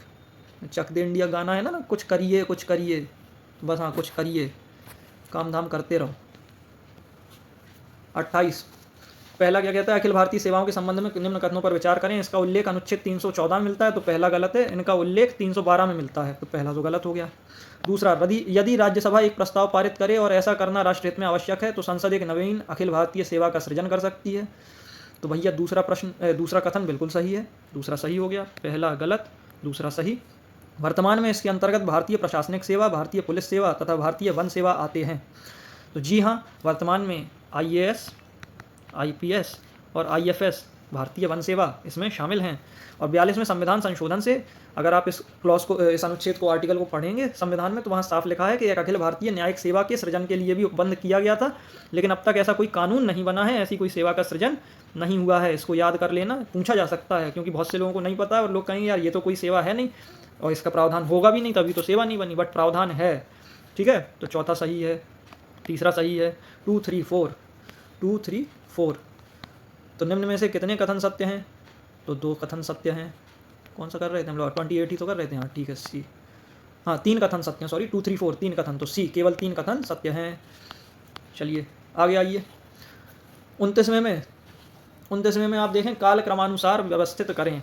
तो काल क्रमानुसार व्यवस्थित करें, भाई कालक्रम में व्यवस्थित करने से पहले अगर आप देखो तो हमें सारी समितियां, जो महत्वपूर्ण समितियां हैं, याद होनी चाहिए। तो सबसे पहले आए बलवंत राय मेहता, ठीक, सनी देओल के मुंह से बहुत सुने होगे तुम लोग, बलवंत राय बलवंत राय बलवंत राय, तो वही वाले बलवंत राय तो नहीं है ये, ठीक। फिर आए अशोक मेहता, ठीक, हालांकि हनुमंतराव समिति भी यहाँ दी गई है, बट हनुमंतराव समिति का उतना मुख्य काम नहीं था, ठीक। इसके बाद आएंगे GVK राव, तो BAG, ठीक। फिर LM सिंघवी 1986, थुंगन समिति 4 मार्च 1988, गाडगिल की एग्जैक्ट डेट तो नहीं है बट ये कन्फर्म है कि 1988 के अंत में अपॉइंट हुई थी। तो BAG और LTG, बैग और LM सिंघवी थुंगन और गाडगिल, BAG LTG, बीच में तुम हनुमंतराव याद कर लो 1984 में, ठीक है, ए के बाद, ठीक। और यहाँ पे चाहो तो सबसे लास्ट में एक खर्रा समिति है, हरलाल सिंह खर्रा, 1990 में गठित हुई थी शायद, खर्रा समिति, हरलाल सिंह खर्रा, वो भी याद रखना है, इसका भी संबंध पंचायत से है, इसको याद कर लेना। 29 के बाद 30 पे आते हैं, 30, भारत के उच्चतम न्यायालय का उद्घाटन संविधान लागू होने के साथ ही हुआ था। तो संविधान लागू हुआ 26 जनवरी 1950 और न्यायालय का उद्घाटन होगा 28 जनवरी 1950, तो 26 को तो हुआ नहीं, तो पहला तो गलत हो गया। स्वतंत्रता के बाद उच्चतम न्यायालय ने अपील के सर्वोच्च न्यायालय के रूप में ब्रिटिश प्रिवी काउंसिल का स्थान लिया। तो बच्चों, ब्रिटिश प्रिवी काउंसिल क्या है, ब्रिटिश प्रिवी काउंसिल थी हाईएस्ट कोर्ट ऑफ अपील, मतलब अपील का सर्वोच्च न्यायालय, जो कि लंदन में था, ब्रिटेन में था। और अब आज़ादी के बाद अपील का सर्वोच्च न्यायालय वर्तमान में कौन है, तो सर्वोच्च न्यायालय कौन है, सुप्रीम कोर्ट। तो इसने प्रिवी काउंसिल का स्थान तो ले लिया ना सर्वोच्च न्यायालय के रूप में, तो दूसरा सही हो गया। तो अब इसमें से कथन केवल दो सही है, तो ऑप्शन बी सही हो गया, बी फॉर बॉम्बे। 31 पे आते हैं, 31, 73वें संविधान संशोधन के तहत कौन से अनिवार्य उपबंध हैं? तो कुछ अनिवार्य उपबंध हैं और कुछ ऐच्छिक उपबंध हैं, बारी बारी से जान लेते हैं। ग्राम सभा का गठन, तो इसका मतलब हमारा दूसरा वाला सही हो गया, दूसरा सही हो गया। पंचायतों में तीनों स्तर पर महिलाओं के लिए 1/3 सीटों का आरक्षण, इसका मतलब हमारा तीसरा भी सही हो गया। ग्राम मध्यवर्ती तथा जिला स्तर पर पंचायतों का गठन, ठीक, ये इन ऑप्शंस में नहीं है बट याद करना कि ये भी एक अनिवार्य उपबंध है। पंचायत का चुनाव लड़ने के लिए न्यूनतम आयु 21 वर्ष होना, ये हो गया। तो हमारे 2 और 3 अनिवार्य उपबंध हो गए, मतलब सी सही हो गया। इसके अलावा ऐच्छिक उपबंध देख लेते हैं। संसद तथा मतलब जो हमारे एमपी हैं और एमएलए हैं, उन्हें पंचायतों में प्रतिनिधित्व देना, भाई वो नगर पालिका के मेंबर होते हैं, बैठते हैं, मानद सदस्य होते हैं, बैठकों में भाग लेते हैं, ये सब ऐच्छिक उपबंध हैं। देना चाहे गवर्नमेंट तो दे, राज्य और ना चाहे तो ना दे, ये 73वें में लिखा है। पंचायतों को वित्तीय अधिकार प्रदान करना, उनके जितना भी धन है उसके लिए एक सेपरेट निधि बनाना, और किसी भी स्तर पर ओबीसीज को, पिछड़े वर्गों को आरक्षण प्रदान करना, ये भी एक ऐच्छिक उपबंध है। महिलाओं को आरक्षण प्रदान करना कंपलसरी है, अनिवार्य है, बट ओबीसीज, पिछड़े वर्गों के लिए, बैकवर्ड क्लासेस के लिए क्या है? ऐच्छिक उपबंध है। ओके, चलो आगे बढ़ते हैं। ग्राम सभा, ग्राम सभा क्या है? यह पंचायत क्षेत्र के कथन एक सभी पात्र मतदाताओं जस्ट अ मिनट बच्चों। चलो बच्चों, तो 32वें क्वेश्चन पे, पंचायत ग्राम सभा के संदर्भ में निम्न कथनों पर विचार करें व सही चुनें। यह पंचायत क्षेत्र के सभी पात्र मतदाताओं से मिलकर बनी एक ग्राम स्तरीय निकाय है। तो मित्रों ये बिल्कुल सही है, जितने भी पात्र मतदाता होते हैं वो सभी मिलकर ग्राम सभा का निर्माण करते हैं। अनुच्छेद 243 और अनुच्छेद 243 कैपिटल ए में लिखा हुआ है कि ग्राम सभा ग्राम स्तर पर ऐसी शक्तियों का प्रयोग और ऐसे कृत्यों का पालन कर सकेगी जो किसी राज्य विधानमंडल द्वारा विधि द्वारा निर्धारित किए गए हैं। इसका मतलब दोनों ही कथन सत्य हैं, 1 और 2 दोनों, ऑप्शन सी। 33, मंत्रिपरिषद के संबंध में निम्न कथनों पर विचार करें, ठीक, और सही कथन चुनें। एक व्यक्ति जो संसद के किसी भी सदन का सदस्य नहीं है उसे मंत्री के रूप में नियुक्त नहीं किया जा सकता, पूर्ण रूप से गलत है। बिना सदस्य बने भी आप मंत्री बन सकते हो, बट आपको 6 महीने के अंदर चुनकर आना होगा। अगर 6 महीने के अंदर आपका चुनाव नहीं होगा तो आपकी मंत्री के रूप में सदस्यता खत्म हो जाएगी, और जब तक चुन के नहीं आओगे तब तक दोबारा मंत्री नहीं बन सकते। मतलब केवल 6 महीने के लिए आपका जो भी लुत्फ उठाओगे इस पद का, 6 महीने बिना संसद सदस्य बने, ठीक। मंत्रिपरिषद के द्वारा राष्ट्रपति को दी गई सलाह की जांच न्यायालय में नहीं की जाएगी। तो अनुच्छेद 74(2) साफ कहता है कि मंत्रिपरिषद ने क्या सलाह दी और क्या प्रावधान थे, इस सलाह की जांच न्यायालय नहीं कर सकता। अर्थात न्यायिक पुनर्विलोकन इसका नहीं होगा, न्यायिक जांच नहीं होगी। दी गई सलाह, क्या सलाह दी, क्यों दी, इन सब प्रायोजनों पर कोई भी प्रश्न न्यायालय में नहीं जा सकता, ठीक। 34 पे आते हैं। मंत्रिपरिषद सामूहिक रूप से संसद के प्रति उत्तरदायी होती है, पूर्ण रूप से गलत है। मंत्रिपरिषद लोकसभा के प्रति उत्तरदायी होती है, न कि संसद के प्रति, क्योंकि संसद में लोकसभा और राज्यसभा दोनों ही आती हैं, अतः कथन एक असत्य है, ठीक। भारत सरकार की समस्त कार्यपालिका कार्यवाही राष्ट्रपति के नाम से की हुई कही जाती है। तो अनुच्छेद 77(1) यही कहता है कि भारत सरकार की समस्त कार्यपालिक कार्यवाही राष्ट्रपति के नाम से की हुई कही जाएगी, ठीक। तो कथन 2 सत्य है। महान्यायवादी को भारत के राज्य क्षेत्र में सभी न्यायालयों में सुनवाई का अधिकार होगा। तो 76(3) यही कहता है कि वो किसी भी न्यायालय में चला जाए, वहाँ उसे सुनवाई का अधिकार होगा। और महान्यायवादी ऐसा व्यक्ति बनेगा जो सुप्रीम कोर्ट का जज बनने की हैसियत रखता हो, काबिलियत रखता हो, वही महान्यायवादी बन सकता है। भारत सरकार का कार्य अधिक सुविधापूर्वक किए जाने के लिए तथा मंत्रियों में उक्त कार्य के आवंटन के लिए नियम राष्ट्रपति बनाएगा। यहाँ एक करेक्शन है बच्चों, इसे 77 क्लॉज 3 कर देना, 78 क्लॉज 3 की जगह 77 क्लॉज 3 है ये। राष्ट्रपति भारत सरकार का कार्य अधिक सुविधापूर्वक किए जाने के लिए मंत्रियों में उक्त कार्य के आवंटन के लिए नियम बनाएंगे। अतः कुल 3 कथन सत्य होंगे, पहला गलत है, 2, 3, 4 सही है। चलो मिलान कर लेते हैं, मैच द फॉलोइंग। 35, अनुच्छेद 123 राष्ट्रपति द्वारा अध्यादेश का प्रख्यापन ए का पहला। अनुच्छेद 130 क्या कहता है, उच्चतम न्यायालय का स्थान बी का तीसरा। अनुच्छेद 126 क्या कहता है, अनुच्छेद 126 कार्यकारी मुख्य न्यायाधीश की नियुक्ति सी का चौथा। और अनुच्छेद 140 कहेगा आनुषंगिक शक्तियाँ डी का दूसरा, ठीक। Ancillary power of the supreme court. तो पहला 1, 3, 4, 1, 3 सी का चौथा 1, 3, 4, 2, इसका उत्तर करेक्ट करना बच्चों। 35 का बी है, 1, 3, 4, 2, ठीक। 1, 3, 4, 2, ठीक है, 35 का बी। चलो आगे आते हैं।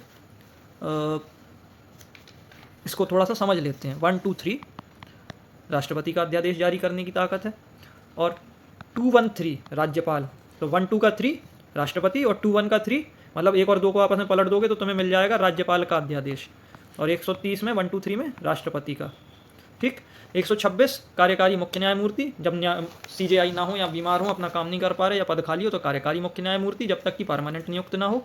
130 उच्चतम न्यायालय का स्थान, तो संविधान में एकमात्र शहर का नाम जो देखने को मिलेगा दिल्ली, उच्चतम न्यायालय का स्थान दिल्ली, और इसके अलावा अन्य कहीं भी उसका स्थान हो सकता है, तो दिल्ली के अलावा भी सुप्रीम कोर्ट, लेकिन वर्तमान में केवल दिल्ली में ही है। 140 आनुषंगिक शक्तियाँ। आनुषंगिक शक्तियाँ मतलब कि कोई ऐसा केस जहाँ पे सुप्रीम कोर्ट को पूर्ण न्याय करना पड़े, तो वहाँ पे इस तरीके का प्रयोग करेगा, इस तरीके की शक्ति का प्रयोग करेगा। ये क्या है? अब जैसे कि आप देखोगे अयोध्या केस, तो अयोध्या में क्या हुआ था भाई, ये तो तय सिद्ध हो गया कि भाई वहाँ पर राम मंदिर था, मतलब वो जगह पर हिंदुओं का हक है, मंदिर बनेगा, बन गया। बट चूंकि मुस्लिम भी हमारे देश के सम्मानित नागरिक हैं और हमारा देश एक पंथ निरपेक्ष राष्ट्र है, ठीक है बच्चों, तो जब हमारा देश एक पंथ निरपेक्ष राष्ट्र है तो अब हमें उनका भी ध्यान रखना पड़ेगा। अब आप देखोगे सामान्यतः अगर किन्हीं दो व्यक्तियों के बीच का विवाद होता तो जिसकी ज़मीन होती उसे मिल जाता, और जिसकी ज़मीन नहीं होती, न्यायपालिका इसको देख लेती कि हाँ ये तो गलत बोल रहा है, तो उससे वो छीन के दूसरे को दे देती। लेकिन यहाँ पे क्या किया सुप्रीम कोर्ट ने कि मुस्लिम पक्ष को भी चूंकि हमें पूर्ण न्याय देना था, ताकि उन्हें ये ना लगे कि हाँ यार वो इमारत हमारी भी तो थी, धार्मिक इमारत, तो इसके लिए सुप्रीम कोर्ट ने उन्हें 5 एकड़ ज़मीन अलग से प्रदान कर दी।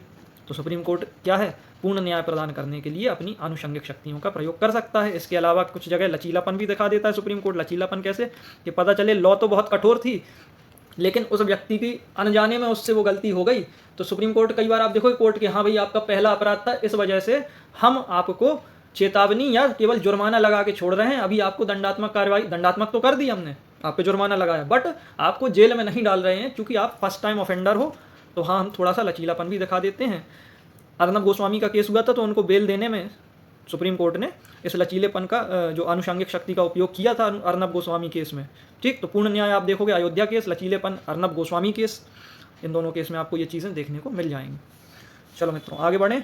36 निम्न में से किसका चुनाव आनुपातिक प्रतिनिधित्व द्वारा एकल संक्रमणीय मत के माध्यम से निर्वाचित किया जाता है? तो भैया ये तो बड़ा सरल क्वेश्चन है। लोकसभा के सदस्य तो सीधे चुने जाते हैं, भारत का राष्ट्रपति अप्रत्यक्ष, आनुपातिक प्रतिनिधित्व, एकल संक्रमणीय मत, उपराष्ट्रपति भी इसी तरीके से, और विधान परिषद के सदस्य भी। तो 2, 3, 4 ऑप्शन सी।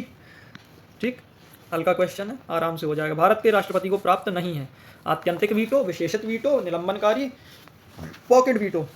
तो निलंबनकारी, आत्यंतिक और पॉकेट वीटो भारत के राष्ट्रपति को मिला हुआ है। आत्यंतिक वीटो क्या होता है? Absolute veto. इसका मतलब कि राष्ट्रपति चाहे तो किसी भी विधेयक को वापस लौटा सकता है। ठीक, तो उसकी एब्सोल्यूट पावर हुई।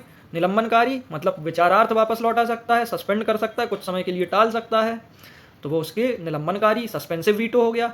पॉकेट वीटो, पॉकेट मतलब जेब। अब एक ऐसी शक्ति है कि अगर राष्ट्रपति चाहे तो किसी भी विधेयक को अनिश्चित काल के लिए लटका सकता है, और ऐसा भारत में एक बार किया है। आदरणीय ज्ञानी जैल सिंह जी ने, भारत के राष्ट्रपति रहे हैं, इन्होंने राजीव गांधी सरकार द्वारा पारित डाकघर संशोधन अधिनियम 1986 को लटका दिया था। पॉकेट वीटो का प्रयोग करके जेब में डाल के भारत भ्रमण पर निकल गए और राजीव गांधी ढूंढते रहे। ठीक, तो इसको कहा जाएगा पॉकेट वीटो।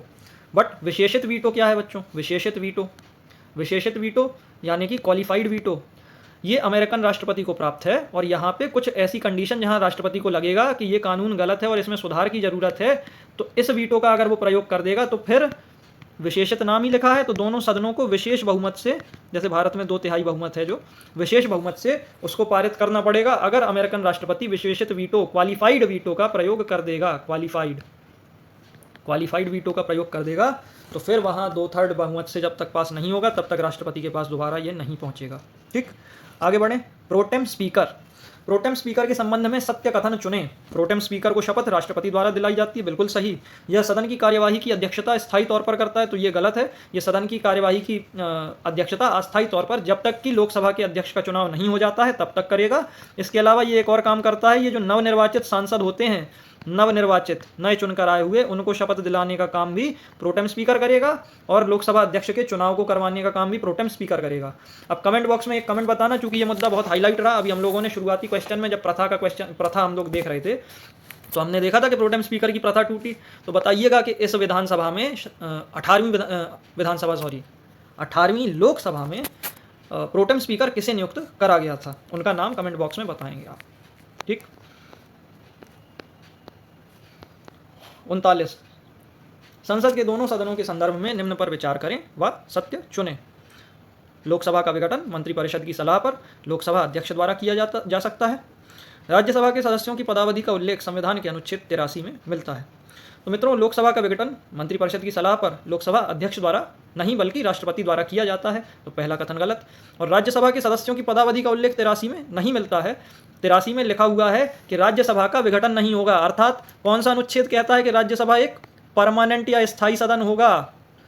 स्थायी सदन होगा। कौन कहता है? स्थायी सदन बताता है अनुच्छेद 83 और यह भी कहता है कि 1/3 सदस्य प्रत्येक दूसरे वर्ष की समाप्ति पर, ठीक, दूसरे वर्ष की समाप्ति पर यथाशक्य शीघ्र, मतलब जल्द से जल्द निवृत्त हो जाएंगे तो दूसरे वर्ष की समाप्ति पर। अब इनके कार्यकाल को निर्धारित करने का जिम्मा संसद के ऊपर छोड़ दिया था और इसी के तहत आरपीए रिप्रेजेंटेशन ऑफ लोक प्रतिनिधित्व अधिनियम 1951 के तहत राज्यसभा के सदस्यों का कार्यकाल 6 वर्ष निर्धारित किया गया। तो संविधान में इसका जिक्र नहीं मिलेगा बल्कि आरपीए 1951 से 6 साल के कार्यकाल का जिक्र मिलेगा। ठीक। अब आते हैं 40, पंचायती राज संस्थाओं में चुनाव लड़ने की न्यूनतम आयु 21 वर्ष है, सभी जानते हैं। अनुच्छेद 243 कैपिटल F याद कर लेना। ठीक। 243 से 243 O तक है पंचायत, 243 P से 243 ZG तक है नगर पालिका और 243 ZH से ZT तक है सहकारी समितियां। अब कमेंट बॉक्स में बताना कि ये पंचायत, नगर पालिका और सहकारी समितियां संविधान के किस भाग में हैं, संविधान के किस भाग में हैं, कमेंट बॉक्स में बताइएगा।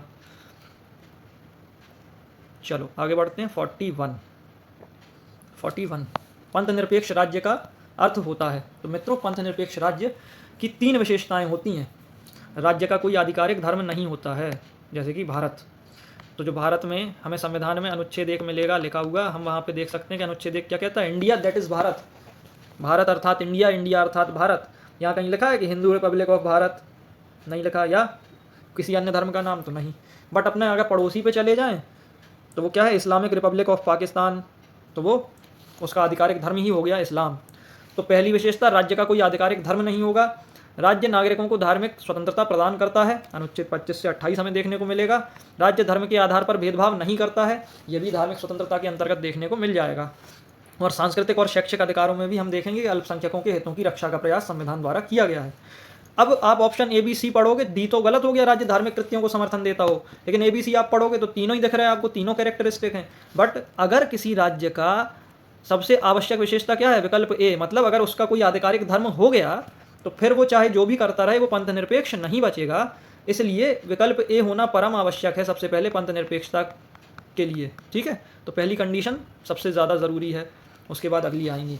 ठीक, उसके बाद इन दोनों के आधार पे हम निर्धारित कर लेंगे, लेकिन पहली ही नहीं होगी तो इन दोनों का तो अस्तित्व ही नहीं बचेगा। बचे ये दोनों अस्तित्व में रहें भी तो वह पंथ निरपेक्षता की श्रेणी में नहीं आएगा। ठीक। 42वां, भारतीय समाजवाद किस प्रकार का है? मार्क्सवादी, गांधीवादी, यूरोपीय या लोकतांत्रिक? तो DS नकारा केस में सुप्रीम कोर्ट ने एक चीज़ दी थी, उसके आधार पे जो निर्णय दिया है, निर्णय के आधार पे हम ये कह सकते हैं कि भारतीय समाजवाद एक प्रकार का लोकतांत्रिक समाजवाद है। अब हम लोग अगर देखें समाजवाद, तो पश्चिम और भारतीय समाजवाद में अंतर है। पश्चिम का समाजवाद क्या कहता है? संपत्ति का समाजीकरण हो, समानता हो, मजदूर एवं वंचित वर्गों का कल्याण हो, मजदूर एवं वंचित वर्गों का कल्याण हो। समाजवाद कहाँ से? यह है मार्क्सवाद। यह कार्ल मार्क्स ने यह सिद्धांत दिया था। तो पश्चिम का समाजवाद मार्क्सवाद से प्रेरित है। पर अगर हम लोग भारतीय समाजवाद की बात करें, अगर हम लोग भारतीय समाजवाद की बात करेंगे तो पश्चिम में, 1 मिनट, पश्चिम में अगर हम लोग देखेंगे तो पश्चिम में क्या है? पश्चिम में संपत्ति का समाजीकरण केंद्र में है। तो पश्चिम में अगर देखेंगे तो संपत्ति का, मतलब बाबा कार्ल मार्क्स क्या कहते हैं? संपत्ति का समाजीकरण कर दो, सारी संपत्ति समाज की है, जनता की है। और भारत में क्या है? भारत में इसी समाजवाद में समानता पर जोर है। DS नकारा केस में सुप्रीम कोर्ट ने यह बोला था कि भारतीय समाजवाद का लक्ष्य क्या है? आय की असमानता को कम करना तथा कामकाजी लोगों को एक सभ्य जीवन स्तर प्रदान करना। तो कहीं ना कहीं ये असमानता को खत्म करके समानता लाने पर जोर देता है भारतीय समाजवाद। इसलिए ये मार्क्सवादी समाजवाद ना होके और इसको लोकतांत्रिक समाजवाद कहा गया। हालांकि यहाँ पे मार्क्सवाद की ट्रेसेस देखे जा सकते हैं, जैसे कि हमारे यहाँ पे गवर्नमेंट कंपनीज़ हैं, पब्लिक सेक्टर की कंपनीज़ हैं, संपत्ति का समाजीकरण भी किया गया, ज़मींदारों से उनकी भूमि लेके चकबंदी के ज़रिए गरीब जनता में, किसानों में, वंचितों में उस भूमि का आवंटन किया गया। भूमि सुधार 9वीं अनुसूची, पहला संविधान संशोधन 1951। ठीक, इसके बाद अगर हम देखें तो हमारा समाजवाद कई बार लोकतांत्रिक की जगह आपको मिल जाएगा गांधीवादी, तो हम कहेंगे हमारा समाजवाद गांधीवाद और मार्क्सवाद का मिला जुला रूप है। गांधीवाद और मार्क्सवाद का मिला जुला रूप है। 42 43 पे आते हैं मित्रों। संघ राज्य क्षेत्रों का राज्यसभा में प्रतिनिधित्व नहीं होता है, पूर्ण रूप से गलत है। दिल्ली तथा पुदुचेरी को 7वें संविधान संशोधन 1956 के जरिए यह प्रतिनिधित्व मिल चुका था। निर्वाचन झगड़ों का निर्णय करना मुख्य निर्वाचन आयुक्त के अधिकार क्षेत्र में है, तो नहीं। चुनाव याचिका के जरिए इसका निर्णय न्यायालय करता है। भारत के संविधान के अनुसार संसद के अंतर्गत केवल लोकसभा तथा राज्यसभा शामिल हैं, तो पहला सही, दूसरा गलत है। संसद के अंतर्गत लोकसभा, राज्यसभा और राष्ट्रपति तीनों ही आते हैं, तीनों ही इसके अंग। तभी आप देखोगे कि कोई भी विधेयक पहले लोकसभा राज्यसभा के जरिए, जब तक राष्ट्रपति की सहमति नहीं मिलेगी तब तक वो कानून नहीं बनेगा। क्यों? क्योंकि राष्ट्रपति भी इसी संसद का एक अंग है। ठीक है, और राज्य की समस्त कार्यकारी शक्ति, कार्यपालिक शक्ति सारी किसमें निहित है? राष्ट्रपति में निहित है, राष्ट्र की। ठीक है, तो तीसरा भी गलत, केवल एक सही। सही उत्तर चुने। अच्छा हाँ, तीनों ही गलत हैं, पहला भी तो गलत ही है क्योंकि ये कह रहा है प्रतिनिधित्व नहीं होता है। ठीक, तो दिल्ली तथा पुदुचेरी, तो ऑप्शन डी सही, डी फॉर दिल्ली। चलो आगे बढ़ते हैं 44 पे। 44 का है डी। डी ना देख के हम सीधे मैच द फॉलोइंग करते हैं। विधि का शासन, ए बी डाइसी, इंग्लैंड, ए का दूसरा। विधि द्वारा स्थापित प्रक्रिया, जापान, बी का तीसरा। राष्ट्रपति के विचारार्थ, राज्यपाल द्वारा विधेयक सुरक्षित रखना, सी का चौथा। एकात्मक संघीय व्यवस्था, कनाडा। विस्तृत संवर्ती सूची, डी का पहला। 2 3 4 1, 2 3 4 1, ऑप्शन डी। ठीक, ऑप्शन डी। इनको याद कर लेना, पेपर में बार बार ये प्रश्न रिपीट हो चुका है। यूपीपीसीएस के one of the favourite questions में से एक है। 45 सही युग्म। भारत का सर्वोच्च न्यायालय 318, ये तो हो ही नहीं सकता। सर्वोच्च न्यायालय संघ के अंतर्गत आएगा। संघ मतलब भाग 5, और भाग 5 300 में तो नहीं चला जाएगा, है ना। ये लगभग ये अनुच्छेद 318 भाग 14 की बात हो रही है, शायद भाग 14 में जाएगा। गणपूर्ति बिल्कुल सही है। अनुच्छेद 100 गणपूर्ति या कोरम। कोरम मतलब मिनिमम 1/10 सदस्य होने चाहिए संसद में, चाहे लोकसभा हो चाहे राज्यसभा। कुल सदस्यों का 1/10 वहाँ प्रेजेंट होना चाहिए, तभी कार्यवाही करी जाएगी। इससे कम होंगे तो फिर कार्यवाही नहीं होगी। राष्ट्रपति की अध्यादेश ख्यापित करने की शक्ति हमने देखा था 123 में है, 213 में राज्यपाल है।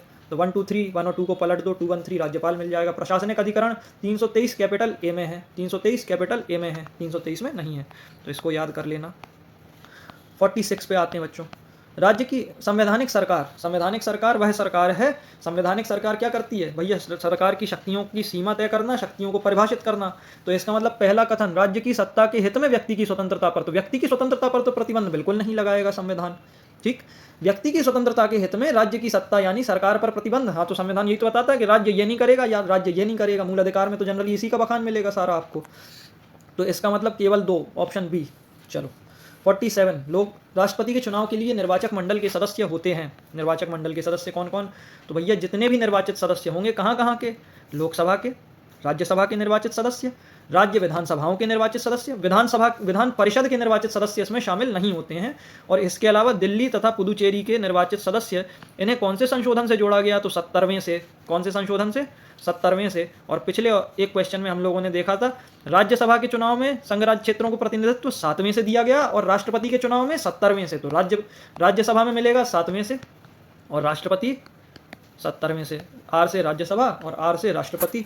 ठीक, आर आर, ठीक है, ट्रिपल आर से आर से 2 1 आर हटा दो तो 7 और 70 याद रख लेना। राज्यसभा 7वें से, राष्ट्रपति 70वें से दिल्ली और पुदुचेरी को प्रतिनिधित्व देंगे।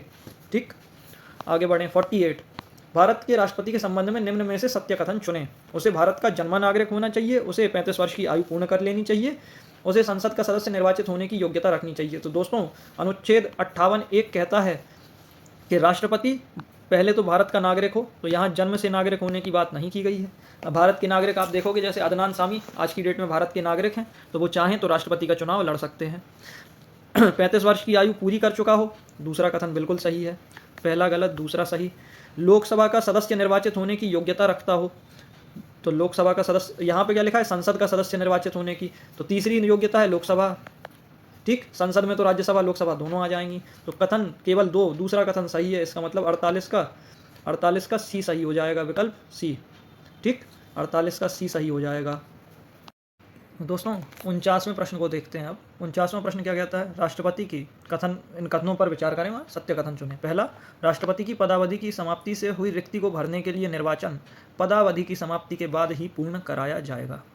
तो मित्रों ये पूर्ण रूप से गलत है। उसके पदावधि की समाप्ति के पहले ही चुनाव करा लिया जाएगा अनुच्छेद 62 के अनुसार। अनुच्छेद 62 के अनुसार उसके पद की समाप्ति से पहले ही चुनाव करा लिया जाएगा। ठीक है मित्रों, तो इसको याद रखना। कथन दूसरा क्या कहता है? राष्ट्रपति की मृत्यु, पदत्याग या पद से हटाए जाने से हुई रिक्ति को भरने के लिए 6 माह के अंदर निर्वाचन करा लेना चाहिए यथाशीघ्र, जल्द से जल्द। लेकिन कितने महीने के अंदर? 6 माह के अंदर। कितने?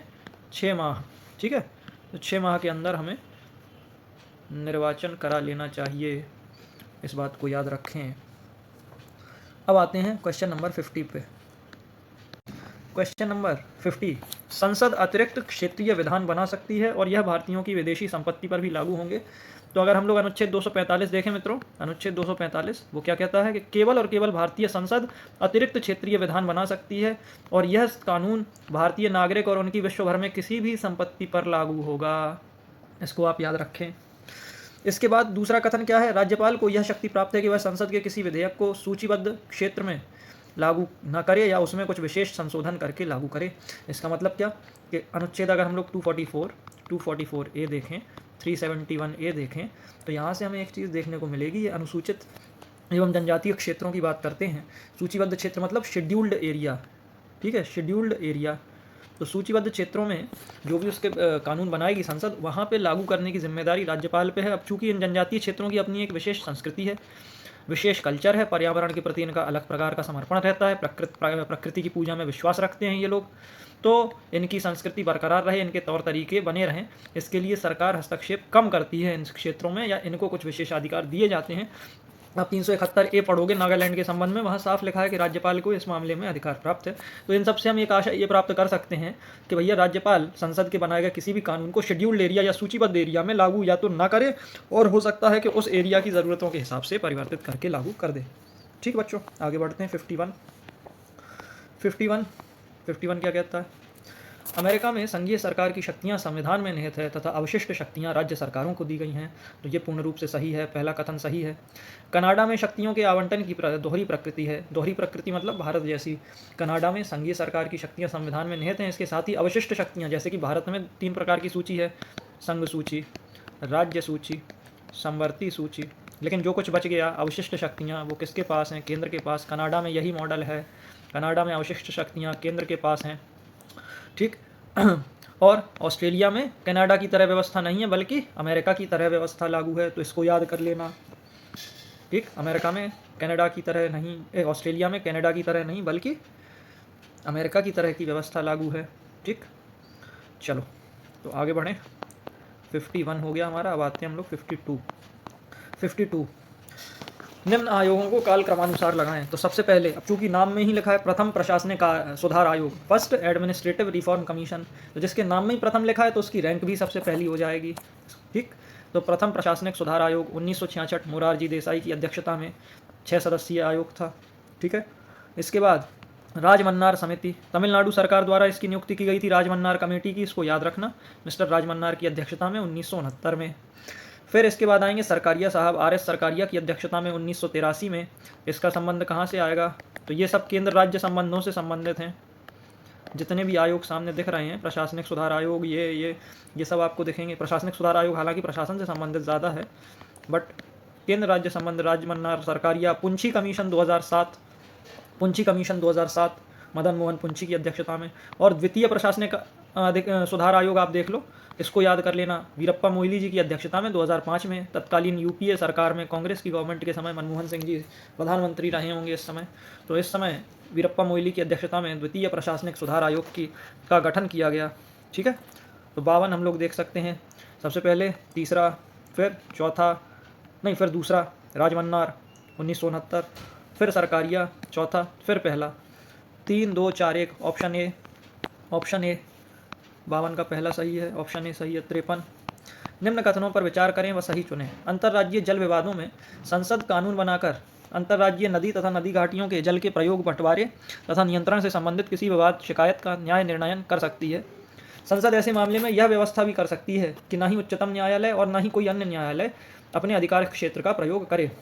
तो दोस्तों यहाँ पे अगर हम लोग देखें तो 262 एक क्या कहता है, संसद कानून बनाकर अंतर्राष्ट्रीय नदियों तथा नदी घाटियों के जल के प्रयोग, बंटवारे, नियंत्रण से संबंधित किसी विवाद पर शिकायत का न्याय निर्णयन कर सकती है। और 262 के तहत ये कहा गया है कि संसद ऐसी व्यवस्था कर सकती है कि ऐसे विवाद में न तो उच्चतम न्यायालय न ही कोई अन्य न्यायालय अपने अधिकार का प्रयोग करे, अपने अधिकार का प्रयोग करे। और हम लोग यहाँ पे अगर देखें तो संसद ने इसी शक्ति का प्रयोग करते हुए नदी बोर्ड अधिनियम 1956 और नदी जल विवाद अधिनियम 1956, तो नदी बोर्ड के तहत नदी बोर्ड की स्थापना, गठन का, राज्यों के बीच नदी जल के विवाद को सुलझाने के लिए नदी बोर्ड की स्थापना, और नदी जल विवाद अधिनियम के तहत एक ऐसे अस्थायी न्यायाधिकरण की स्थापना की जाएगी जिसका निर्णय दोनों ही पक्षों पर बाध्यकारी होगा और इसके खिलाफ कहीं भी अपील नहीं की जा सकती। ठीक है, तो ये अस्थायी न्यायाधिकरण हो जाएगा नदी जल विवाद अधिनियम के जरिए। आगे बढ़े मित्रों। 54, पुंछी आयोग ने अंतर्राज्यीय परिषद की स्थापना के लिए सशक्त सुझाव दिए। बिल्कुल गलत है। पुंछी आयोग ने नहीं बल्कि सरकारीय कमीशन ने, सरकारीय आयोग ने अंतर्राज्यीय परिषद की स्थापना के लिए सशक्त सुझाव दिए। अंतर्राज्यीय परिषद 263 में देखने को मिलेगी आपको, अनुच्छेद 263 में। क्षेत्रीय परिषदें संवैधानिक निकाय हैं न कि सांविधिक। ये भी गलत है, इसका आंसर होगा डी, इनमें से कोई भी नहीं। क्षेत्रीय परिषदें सांविधिक निकाय हैं न कि संवैधानिक। कितनी क्षेत्रीय परिषदें हैं, दिशाएं कितनी हैं, 4, पूरब, पश्चिम, उत्तर, दक्षिण और एक और है मध्य। तो 5 क्षेत्रीय परिषदें हैं। ठीक है, पूरब, पश्चिम, उत्तर, दक्षिण और मध्य क्षेत्रीय परिषद। इसके अलावा पूर्वोत्तर राज्यों के लिए बाद में अलग से एक पूर्वोत्तर परिषद का गठन किया गया और इनका अध्यक्ष कौन होता है, आदरणीय अमित शाह नहीं बल्कि उनका पद जो है गृह मंत्री। ठीक है, तो गृह मंत्री इनका अध्यक्ष होगा। अनुच्छेद 55 पे आते हैं। 55 का अब हम लोग देखें सही युग्म चुनें तो 262 अंतर्राज्यीय परिषद गलत है। 262 नहीं, 263 में अंतर्राज्यीय परिषद मिलेगी और 262 अंतर्राज्यीय नदी जल विवाद से संबंध रखेगा। 303 व्यापार एवं वाणिज्य के संबंध में केंद्र तथा राज्यों की विधायी शक्तियों पर प्रतिबंध। तो व्यापार एवं वाणिज्य के क्षेत्र में अगर किसी राज्य में कोई भी व्यापार हो रहा है तो केंद्र या राज्य किसी इस प्रकार का कानून नहीं बनाएंगे कि किसी एक राज्य को दूसरे राज्य पे प्रेफरेंस मिले। तो इन चीज़ों को रोका गया है। इसके बाद अनुच्छेद 304 राज्यों के बीच व्यापार, वाणिज्य एवं व्यावहारिक लेन देन पर प्रतिबंध। तो अनुच्छेद 304 इसी की बात करता है और इसके अंतर्गत अगर आप देखोगे तो कोई एक ऐसा प्रोडक्ट जो दोनों राज्यों में बनता हो, कॉमन हो, तो दूसरा राज्य उस पर कर लगा सकता है, लेकिन समानता दिखनी चाहिए। तो 304 यही कहता है। थोड़ा सा अतरंगी प्रश्न है मित्रों, बट आप 262 और 63 ज़रूर याद रखें क्योंकि ये पेपर में बार बार आ चुका है। ठीक है, 56 पे आते हैं। राष्ट्रपति पर महाभियोग का आधार है। राष्ट्रपति पर महाभियोग का आधार है तो क्या है, संविधान का उल्लंघन। अनुच्छेद 61, 61 आप देखोगे तो 61 में क्या है, महाभियोग, और 60 में क्या है, शपथ। और शपथ 26 नवंबर 1949 को ही लागू हो गया था, शपथ का प्रावधान, अनुच्छेद 60। 57 पे आते हैं। राष्ट्रीय आपातकाल के संबंध में निम्न कथनों पर विचार करें। पहला कथन, राष्ट्रीय आपातकाल का आधार युद्ध, बाह्य आक्रमण या सशस्त्र, सशक्त लिखा है यहाँ पे, सशस्त्र हो जाएगा मित्रों, ये सशस्त्र विद्रोह है। तो हाँ, ये तीनों ही आधार बिल्कुल सही हैं। इसका मतलब कथन एक सत्य है। राष्ट्रीय आपातकाल संपूर्ण भारत या उसके राज्य क्षेत्र के किसी भाग में लागू किया जा सकता है, यह कथन भी सत्य है। इसके लागू होने के लिए संघ के मंत्रिमंडल की लिखित सूचना अनिवार्य है। तो जी हाँ, यहाँ मंत्री परिषद नहीं है बल्कि मंत्रिमंडल है और मंत्रिमंडल की लिखित सूचना अनिवार्य है। राष्ट्रपति तभी इसको लागू कर पाएगा जब उसे मंत्रिमंडल की लिखित सूचना प्राप्त हो गई हो। तो तीनों ही कथन सही हैं, इसका मतलब डी सही है। अब इसकी थोड़ी सी व्याख्या देख लेते हैं। राष्ट्रीय आपातकाल युद्ध, बाह्य आक्रमण या सशस्त्र विद्रोह के आधार पे। सशस्त्र विद्रोह से पहले यहाँ पे एक शब्द था आंतरिक अशांति, आंतरिक अशांति। ठीक, आंतरिक अशांति। मैडम इंदिरा गांधी ने इसी आंतरिक अशांति के आधार पे राष्ट्रीय आपातकाल की घोषणा की थी। अब आंतरिक अशांति बहुत ही वेग टर्म है, कुछ स्पष्ट व्याख्या नहीं देता है, कोई स्पष्ट अर्थ नहीं आता है इसका, मनमाने तरीके से अर्थ निकाला जा सकता था।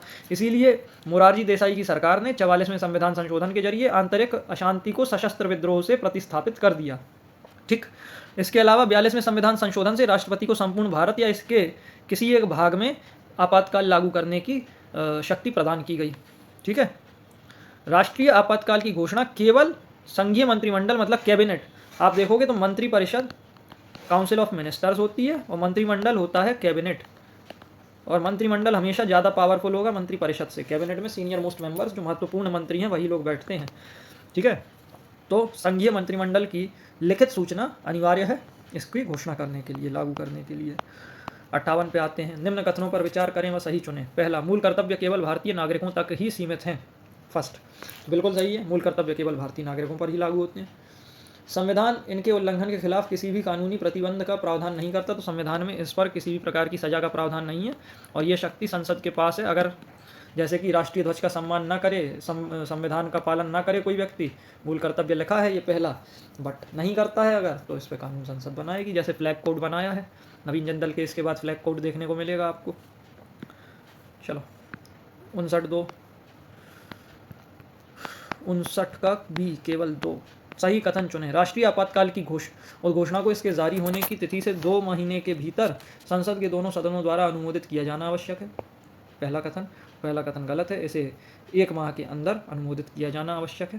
ठीक, दोनों सदनों द्वारा अनुमोदित किए जाने पर यह 6 माह तक जारी रहता है। दूसरा कथन सही है, इसका मतलब बी सही है, केवल 2। और दूसरे कथन में अगर हम देखें तो दोनों सदनों द्वारा अनुमोदन किए जाने के बाद 6 महीने तक जारी रहेगी और 6 महीने के बाद फिर से संसद को इसे विशेष बहुमत से अनुमोदित करना होगा। यह अनुमोदन विशेष बहुमत का द्वारा होगा। ठीक है, और आवधिक जो ये टाइम बाउंड जो अनुमोदन हो रहा है कि हर 6 माह में अनुमोदन चाहिए, ये वाला प्रावधान 44 में संशोधन से जोड़ा गया था। इसके पहले एक बार लागू हो गई तो दोबारा विचार नहीं होगा, पर 44 में संशोधन से आवधिक अनुमोदन का प्रावधान जोड़ दिया गया था।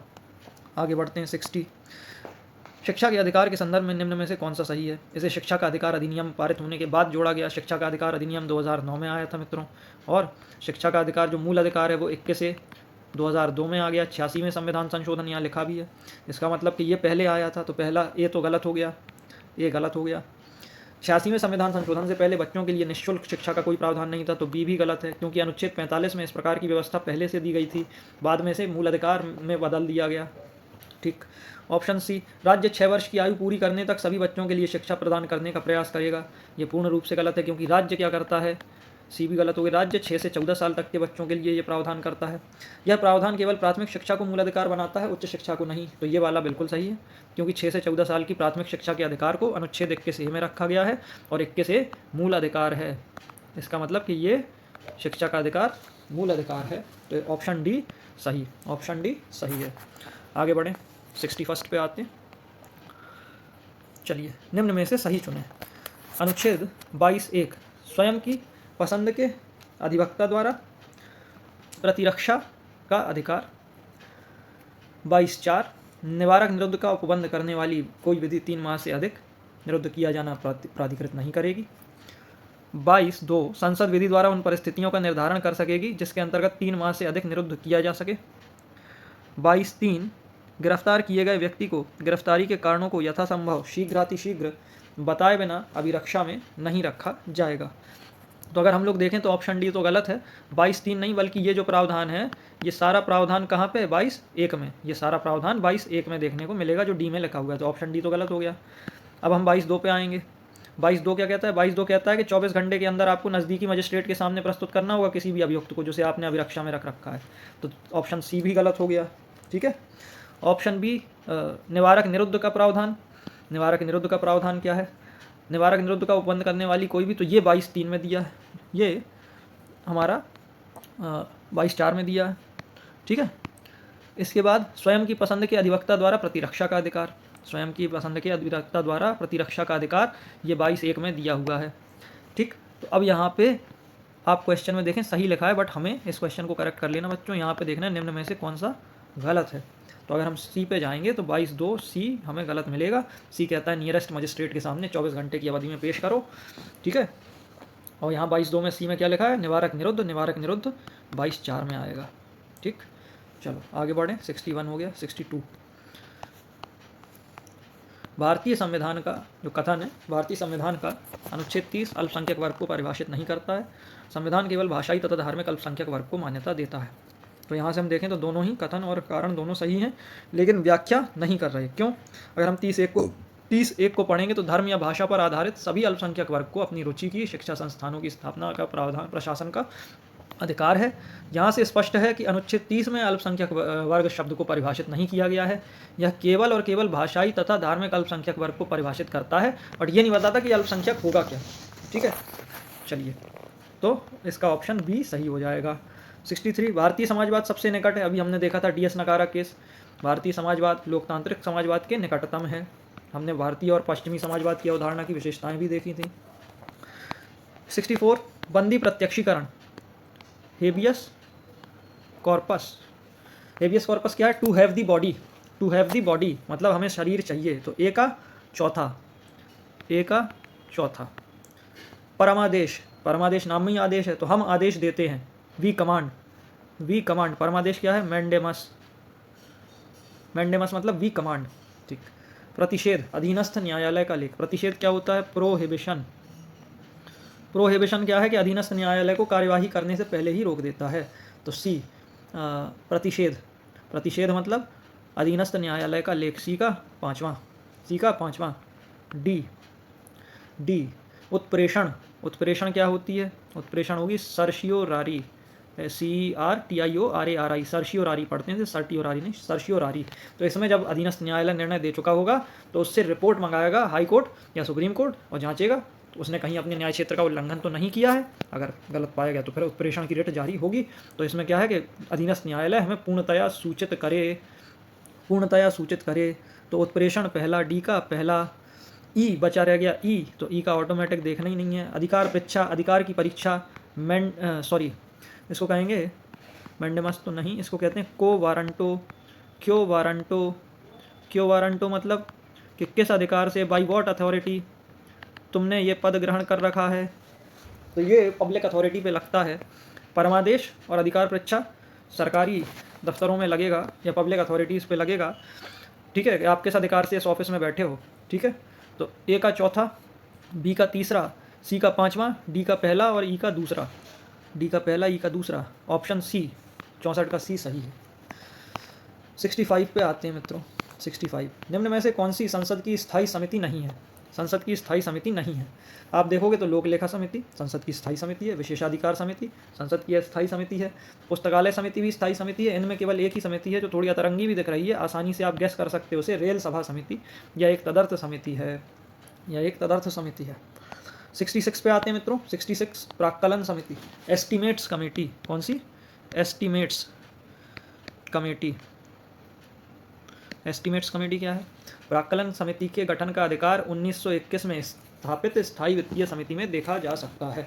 अगर आप इस समिति के बारे में पढ़ोगे तो पहली लाइन ही आपको ये मिलेगी कि इसके गठन का आधार 1921 में स्थापित स्थायी वित्तीय समिति में देखा जा सकता है, और इसकी स्थापना 1950 में की गई थी स्वतंत्रता के पश्चात।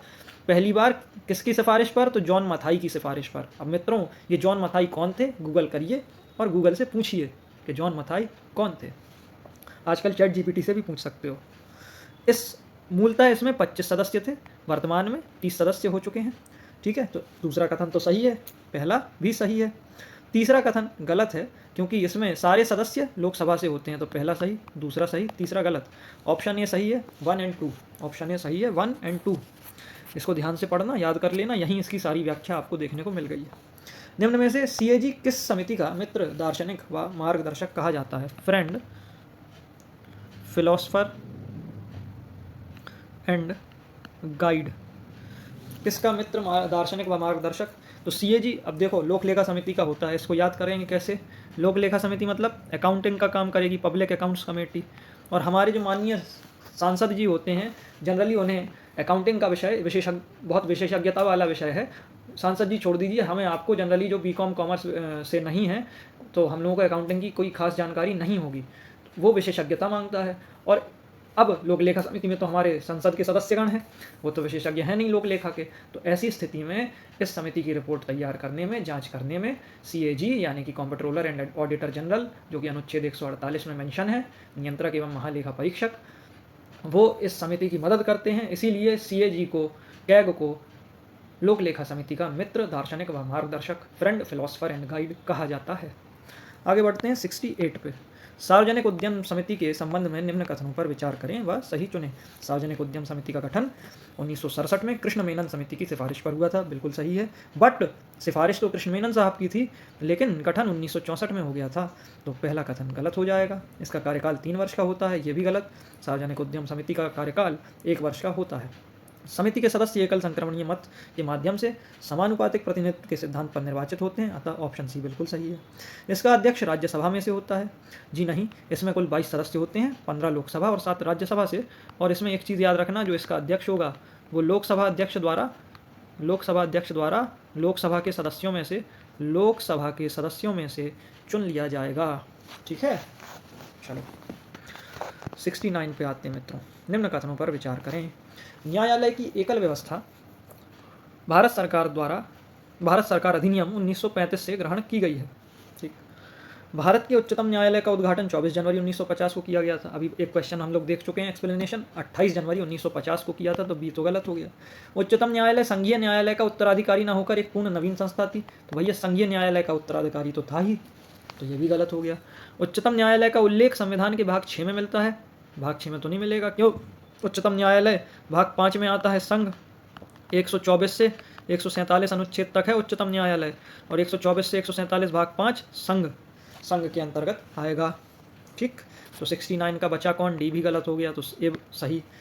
ठीक, यहाँ एलिमिनेशन का प्रयोग हो सकता था, आराम से आप इसको सॉल्व कर सकते थे। अगर आपको पहला नहीं भी पता है ऑप्शन ए, तो बाकी 3 के ज़रिए आप चौथा आराम से सही कर सकते हो। लेकिन आपको पढ़ाई थोड़ा सा डिटेल में होनी चाहिए, जैसा कि इस पेपर की मांग है। और पीसीएस भी दिन प्रतिदिन अपने स्तर को, खासकर उत्तर प्रदेश पीसीएस अन्य राज्यों के पीसीएस की तुलना में थोड़ा सा कठिन है, क्योंकि उसने अपना स्तर लगातार बढ़ाया है, अपडेट किया है, सिलेबस अपडेट किया है, और यूपीएससी की तर्ज पे अपने पेपर को बनाने की कोशिश की है। बट यूपीएससी के स्तर से आप कहेंगे तो अगला अगर किसी पेपर का स्तर है तो वो यूपीपीसीएस का, इसलिए इसके लिए अपनी पढ़ाई को थोड़ा सा डिटेल में करें। पेपर में कुछ अतरंगी प्रश्न और कुछ डिटेल वाले प्रश्न रखने का मकसद केवल और केवल यही है मित्रों, कि आप ध्यान से डिटेल में चीज़ें करें, ताकि आपके ज़्यादा से ज़्यादा प्रश्न कवर हो सकें। और हमने सोर्स में एम लक्ष्मीकांत पुस्तक का उल्लेख किया है, तो आप एम लक्ष्मीकांत अगर पढ़ेंगे तो आप देखिए, पेपर क्वालिफाई करने के लिए 150 में 150 प्रश्न की आवश्यकता नहीं पड़ती है। पेपर क्वालिफाई 150 में 100 प्रश्न पे निकल जाता है। आप एम लक्ष्मीकांत पढ़ेंगे तो इस बात का मैं आश्वासन देता हूँ कि कुछ अतरंगी प्रश्न छोड़ दें। अगर पॉलिटी के 25 प्रश्न आते हैं तो आप 22 प्रश्न तक, 21 से 22 प्रश्न आराम से एम लक्ष्मीकांत के दम पे निकाल लोगे। इवन आप परीक्षा वाणी भी पढ़ोगे तो आप आराम से 20 से 21 प्रश्न हल कर ले जाओगे, इसमें कोई दो राय नहीं है। क्योंकि ये पेपर यूपीपीसीएस का है, यहाँ फिलोसॉफिकल क्वेश्चन थोड़े कम आते हैं, यहाँ फैक्चुअल प्रश्न पॉलिटी में देखने को ज़्यादा मिलेंगे, बट उनकी डिटेलिंग अच्छे से पढ़नी होती है। अब वो समय नहीं रहा कि आप अनुच्छेद 12 से 35 तक सबके नाम याद कर लिए, टाइटल याद कर लिए और काम चल जाएगा, ऐसे नहीं चलेगा। आपको राष्ट्रपति के अंतर्गत चीज़ें पढ़नी होंगी, मूलाधिकार के अंतर्गत प्रावधानों को ध्यान से पढ़ना होगा, आपको मंत्रिपरिषद तथा प्रधानमंत्री के प्रावधान ध्यान से पढ़ने होंगे, संसदीय समितियों के बारे में भी ध्यान से पढ़ना होगा, नहीं तो काम नहीं चलेगा। ये पेपर अब वैसा नहीं रहा जैसा आज से 10 से 12 साल पहले आता था कि प्रीवियस पेपर अकेले रट के निकलेगा। प्रीवियस पेपर समझना पढ़ना बहुत ज़रूरी है, क्योंकि उससे पेपर के पैटर्न का अंदाज़ा लगता है। और आज भी 30 से 35 प्रश्न रिपीटेड भी आते हैं, जिनकी संख्या पहले बहुत ज़्यादा हुआ करती थी। बट अभी भी मैं बार बार यही कहता हूँ कि पेपर ने, यूपीपीसीएस ने, आयोग ने अपने आप को अपडेट किया है, तो आप भी अपने आप को अपडेट करें। ज़्यादा पढ़ें, ज़्यादा पढ़ने में कोई नुकसान नहीं होता है, कम पढ़ने में नुकसान हो जाएगा। बट इतना भी ज़्यादा ना पढ़ें कि एक ही सब्जेक्ट पढ़ते रह जाएं, क्योंकि ये पेपर 7 सब्जेक्ट का बैलेंस मांगता है, एक सब्जेक्ट से ये पेपर नहीं निकलता है। तो सातों सब्जेक्ट में बैलेंस रखें, और वो बैलेंस लाने के लिए आपको पीवाईक्यू की एनालिसिस करना परम आवश्यक हो जाता है। हाँ, लेकिन केवल और केवल पीवाईक्यू पर निर्भर न रहें, साथ में कोई ना कोई टेस्ट सीरीज़ ज़रूर लगाते रहें। और इसी दिशा में प्रयास करते हुए यूपीपीएससी डेली न्यूज़ ने अपना ये टेस्ट सीरीज़ शुरू की है, ताकि अभ्यर्थियों की मदद हो सके। और एक बहुत ही न्यूनतम कॉस्ट में इसको जारी किया गया है, इस टेस्ट सीरीज़ को, ताकि ज़्यादा से ज़्यादा लोग इसका लाभ उठा सकें और कोई भी पीछे न रह जाए। हम लोगों का यही प्रयास है कि ज़्यादा से ज़्यादा लोग इस टेस्ट सीरीज़ से जुड़ें, लाभ उठाएं, और धन के अभाव में कोई भी योग्य प्रतिभा पीछे न छूट जाए। यही यूपीपीएससी डेली न्यूज़ का प्रयास है, और आशा है इस दिशा में आप साथ देंगे। ठीक है दोस्तों, तो अब बहुत हुआ प्रवचन, बहुत हुआ, आगे बढ़ते हैं। 70वें पे आते हैं। उच्चतम न्यायालय के न्यायाधीशों के संबंध में निम्न कथनों पर विचार करें तथा सत्य कथन चुनें। संविधान में उच्चतम न्यायालय के न्यायाधीशों का कार्यकाल निश्चित किया गया है। तो मित्रों, पहला कथन तो पूर्ण रूप से गलत है। यहाँ पर उच्चतम न्यायालय के न्यायाधीशों का कार्यकाल संविधान में नहीं दिया गया है, बल्कि संविधान में ये लिखा है कि वो फला एज पर रिटायर होंगे। अब वो एज क्या होगी, आप कमेंट बॉक्स में बताएं। सुप्रीम कोर्ट के उच्चतम न्यायालय के न्यायाधीशों की अधिकतम आयु कितनी है? ठीक, लेकिन कार्यकाल निश्चित नहीं है कि 7 साल 8 साल, जैसे कि चुनाव आयोग में निश्चित है, 6 वर्ष या 65 वर्ष जो भी पहले हो। ठीक। उच्चतम न्यायालय के न्यायाधीश बनने हेतु उसे किसी उच्च न्यायालय में कम से कम 7 वर्ष तक अपनी सेवाएं देना आवश्यक है। ये क्वेश्चन ये वाला भी गलत है, कथन दो, तो आंसर तो होगा डी। अब अगर आपको सुप्रीम कोर्ट में जज बनना है तो आपको या तो 10 साल तक हाई कोर्ट में वकील हो आप, या 5 साल तक हाई कोर्ट के जज हो, या फिर राष्ट्रपति की निगाह में आप एक प्रख्यात न्यायविद हो, एमिनेंट ज्यूरिस्ट, विधि विशेषज्ञ, जैसे लॉ के जो प्रोफेसर्स होते हैं ना, आप वो हो। ठीक है, विधि विशेषज्ञ हो। तो इन 3 आधार पे आपको सुप्रीम कोर्ट में जज नियुक्त किया जा सकता है। ठीक। 71 पे आते हैं। निम्न में से किस मामले में सुप्रीम कोर्ट ने भारतीय समाजवाद को परिभाषित किया? तो भारतीय समाजवाद को परिभाषित अभी तक हमने इतनी बार एक्सप्लेनेशन देख लिया, DS नकारा। अब पता नहीं वास्तव में नकारा था, भगवान जाने, किसी का मानहानि लग जाएगी भाई। DS नकारा साहब याद कर लें आप बस। ठीक है, और DS नकारा साहब से हम माफ़ी मांगते हैं, ऐसे किसी के नाम का मजाक नहीं उड़ाना चाहिए, आप याद करें बस। DS नकारा केस में भारतीय समाजवाद को परिभाषित किया गया। सुप्रीम कोर्ट के न्याय क्षेत्र में आएगा तो मूल क्षेत्राधिकार आता है, अपीलीय क्षेत्राधिकार बिल्कुल आता है, सलाहकार क्षेत्राधिकार अनुच्छेद 143 के अंतर्गत राष्ट्रपति को सलाह भी दे सकते हैं बिल्कुल, और चौथा न्यायाधीश क्षेत्राधिकार यानी कि रिट जारी करने की शक्ति। ये बी जो है ये क्या है, न्यायाधीश नहीं है बल्कि न्यायाधीश क्षेत्राधिकार है। न्यायाधीश क्षेत्राधिकार है मतलब रिट जारी करने की शक्ति, जो हमने अभी देखी थी ना, हेबियस कॉर्पस, परमादेश, बंदी प्रत्यक्षीकरण, उत्प्रेषण, प्रतिषेध। ठीक, तो ये सब क्या थी, ये रिट थी, ये सब आएंगी न्यायाधीश क्षेत्राधिकार में। मूल क्षेत्राधिकार मतलब किन्हीं 2 राज्यों के बीच विवाद हो जाए, स्टेट के बीच में, सेंटर या स्टेट के बीच में, या किन्हीं 2 स्टेट और सेंटर के बीच में विवाद हो तो वो निपटारा कौन करेगा, सुप्रीम कोर्ट, ये उसका मूल क्षेत्राधिकार है। अपीलीय क्षेत्राधिकार भाई निचली अदालतों, हाई कोर्ट के जजमेंट के खिलाफ आप कहाँ अपील करोगे, हाई कोर्ट के जजमेंट के खिलाफ आप सुप्रीम कोर्ट में अपील करोगे। रिट जारी करना अभी हमने देख लिया, मूल अधिकारों के हनन के संबंध में रिट कब जारी होगी, मूल अधिकारों का जब उल्लंघन हो जाएगा तो रिट जारी होंगी। ठीक। सलाहकार क्षेत्राधिकार, राष्ट्रपति जब किसी कानूनी विषय पर सलाह मांगेगा 143 के अंतर्गत सलाह देगा, दे भी सकता है, नहीं भी दे सकता है। 2 तरीके की चीज़ें हैं इसमें, 2 प्रावधान हैं। अगर बहुत राष्ट्रीय महत्व का मुद्दा है तो देना अनिवार्य हो जाएगा, अन्यथा ना भी दे। और सलाहकार क्षेत्राधिकार के तौर पे न्यायालय द्वारा दी गई सलाह राष्ट्रपति पर बाध्यकारी नहीं होती, राष्ट्रपति पर बाध्यकारी नहीं होती, याद रखना, बाध्यकारी नहीं होती। अभिलेखों का न्यायालय मतलब जो भी कार्यवाहियाँ होंगी इसकी सारी प्रोसीडिंग्स अभिलेख रिकॉर्ड के रूप में रखी जाएगी, और अभिलेख के रिकॉर्ड के रूप में रखना, और न्यायालय को अपनी अवमानना पर दंडित करने का अधिकार होगा। न्यायालय अवमानना पर दंडित कर सकता है। ठीक है, न्यायालय की अवमानना पर, कंटेम्प्ट ऑफ कोर्ट पर आपको दंडित किया जा सकता है। चलिए आगे बढ़ते हैं। 73 उच्चतम न्यायालय एक अभिलेख न्यायालय होगा, बिल्कुल सही, अभी तो हमने देख ही लिया, पहला सही।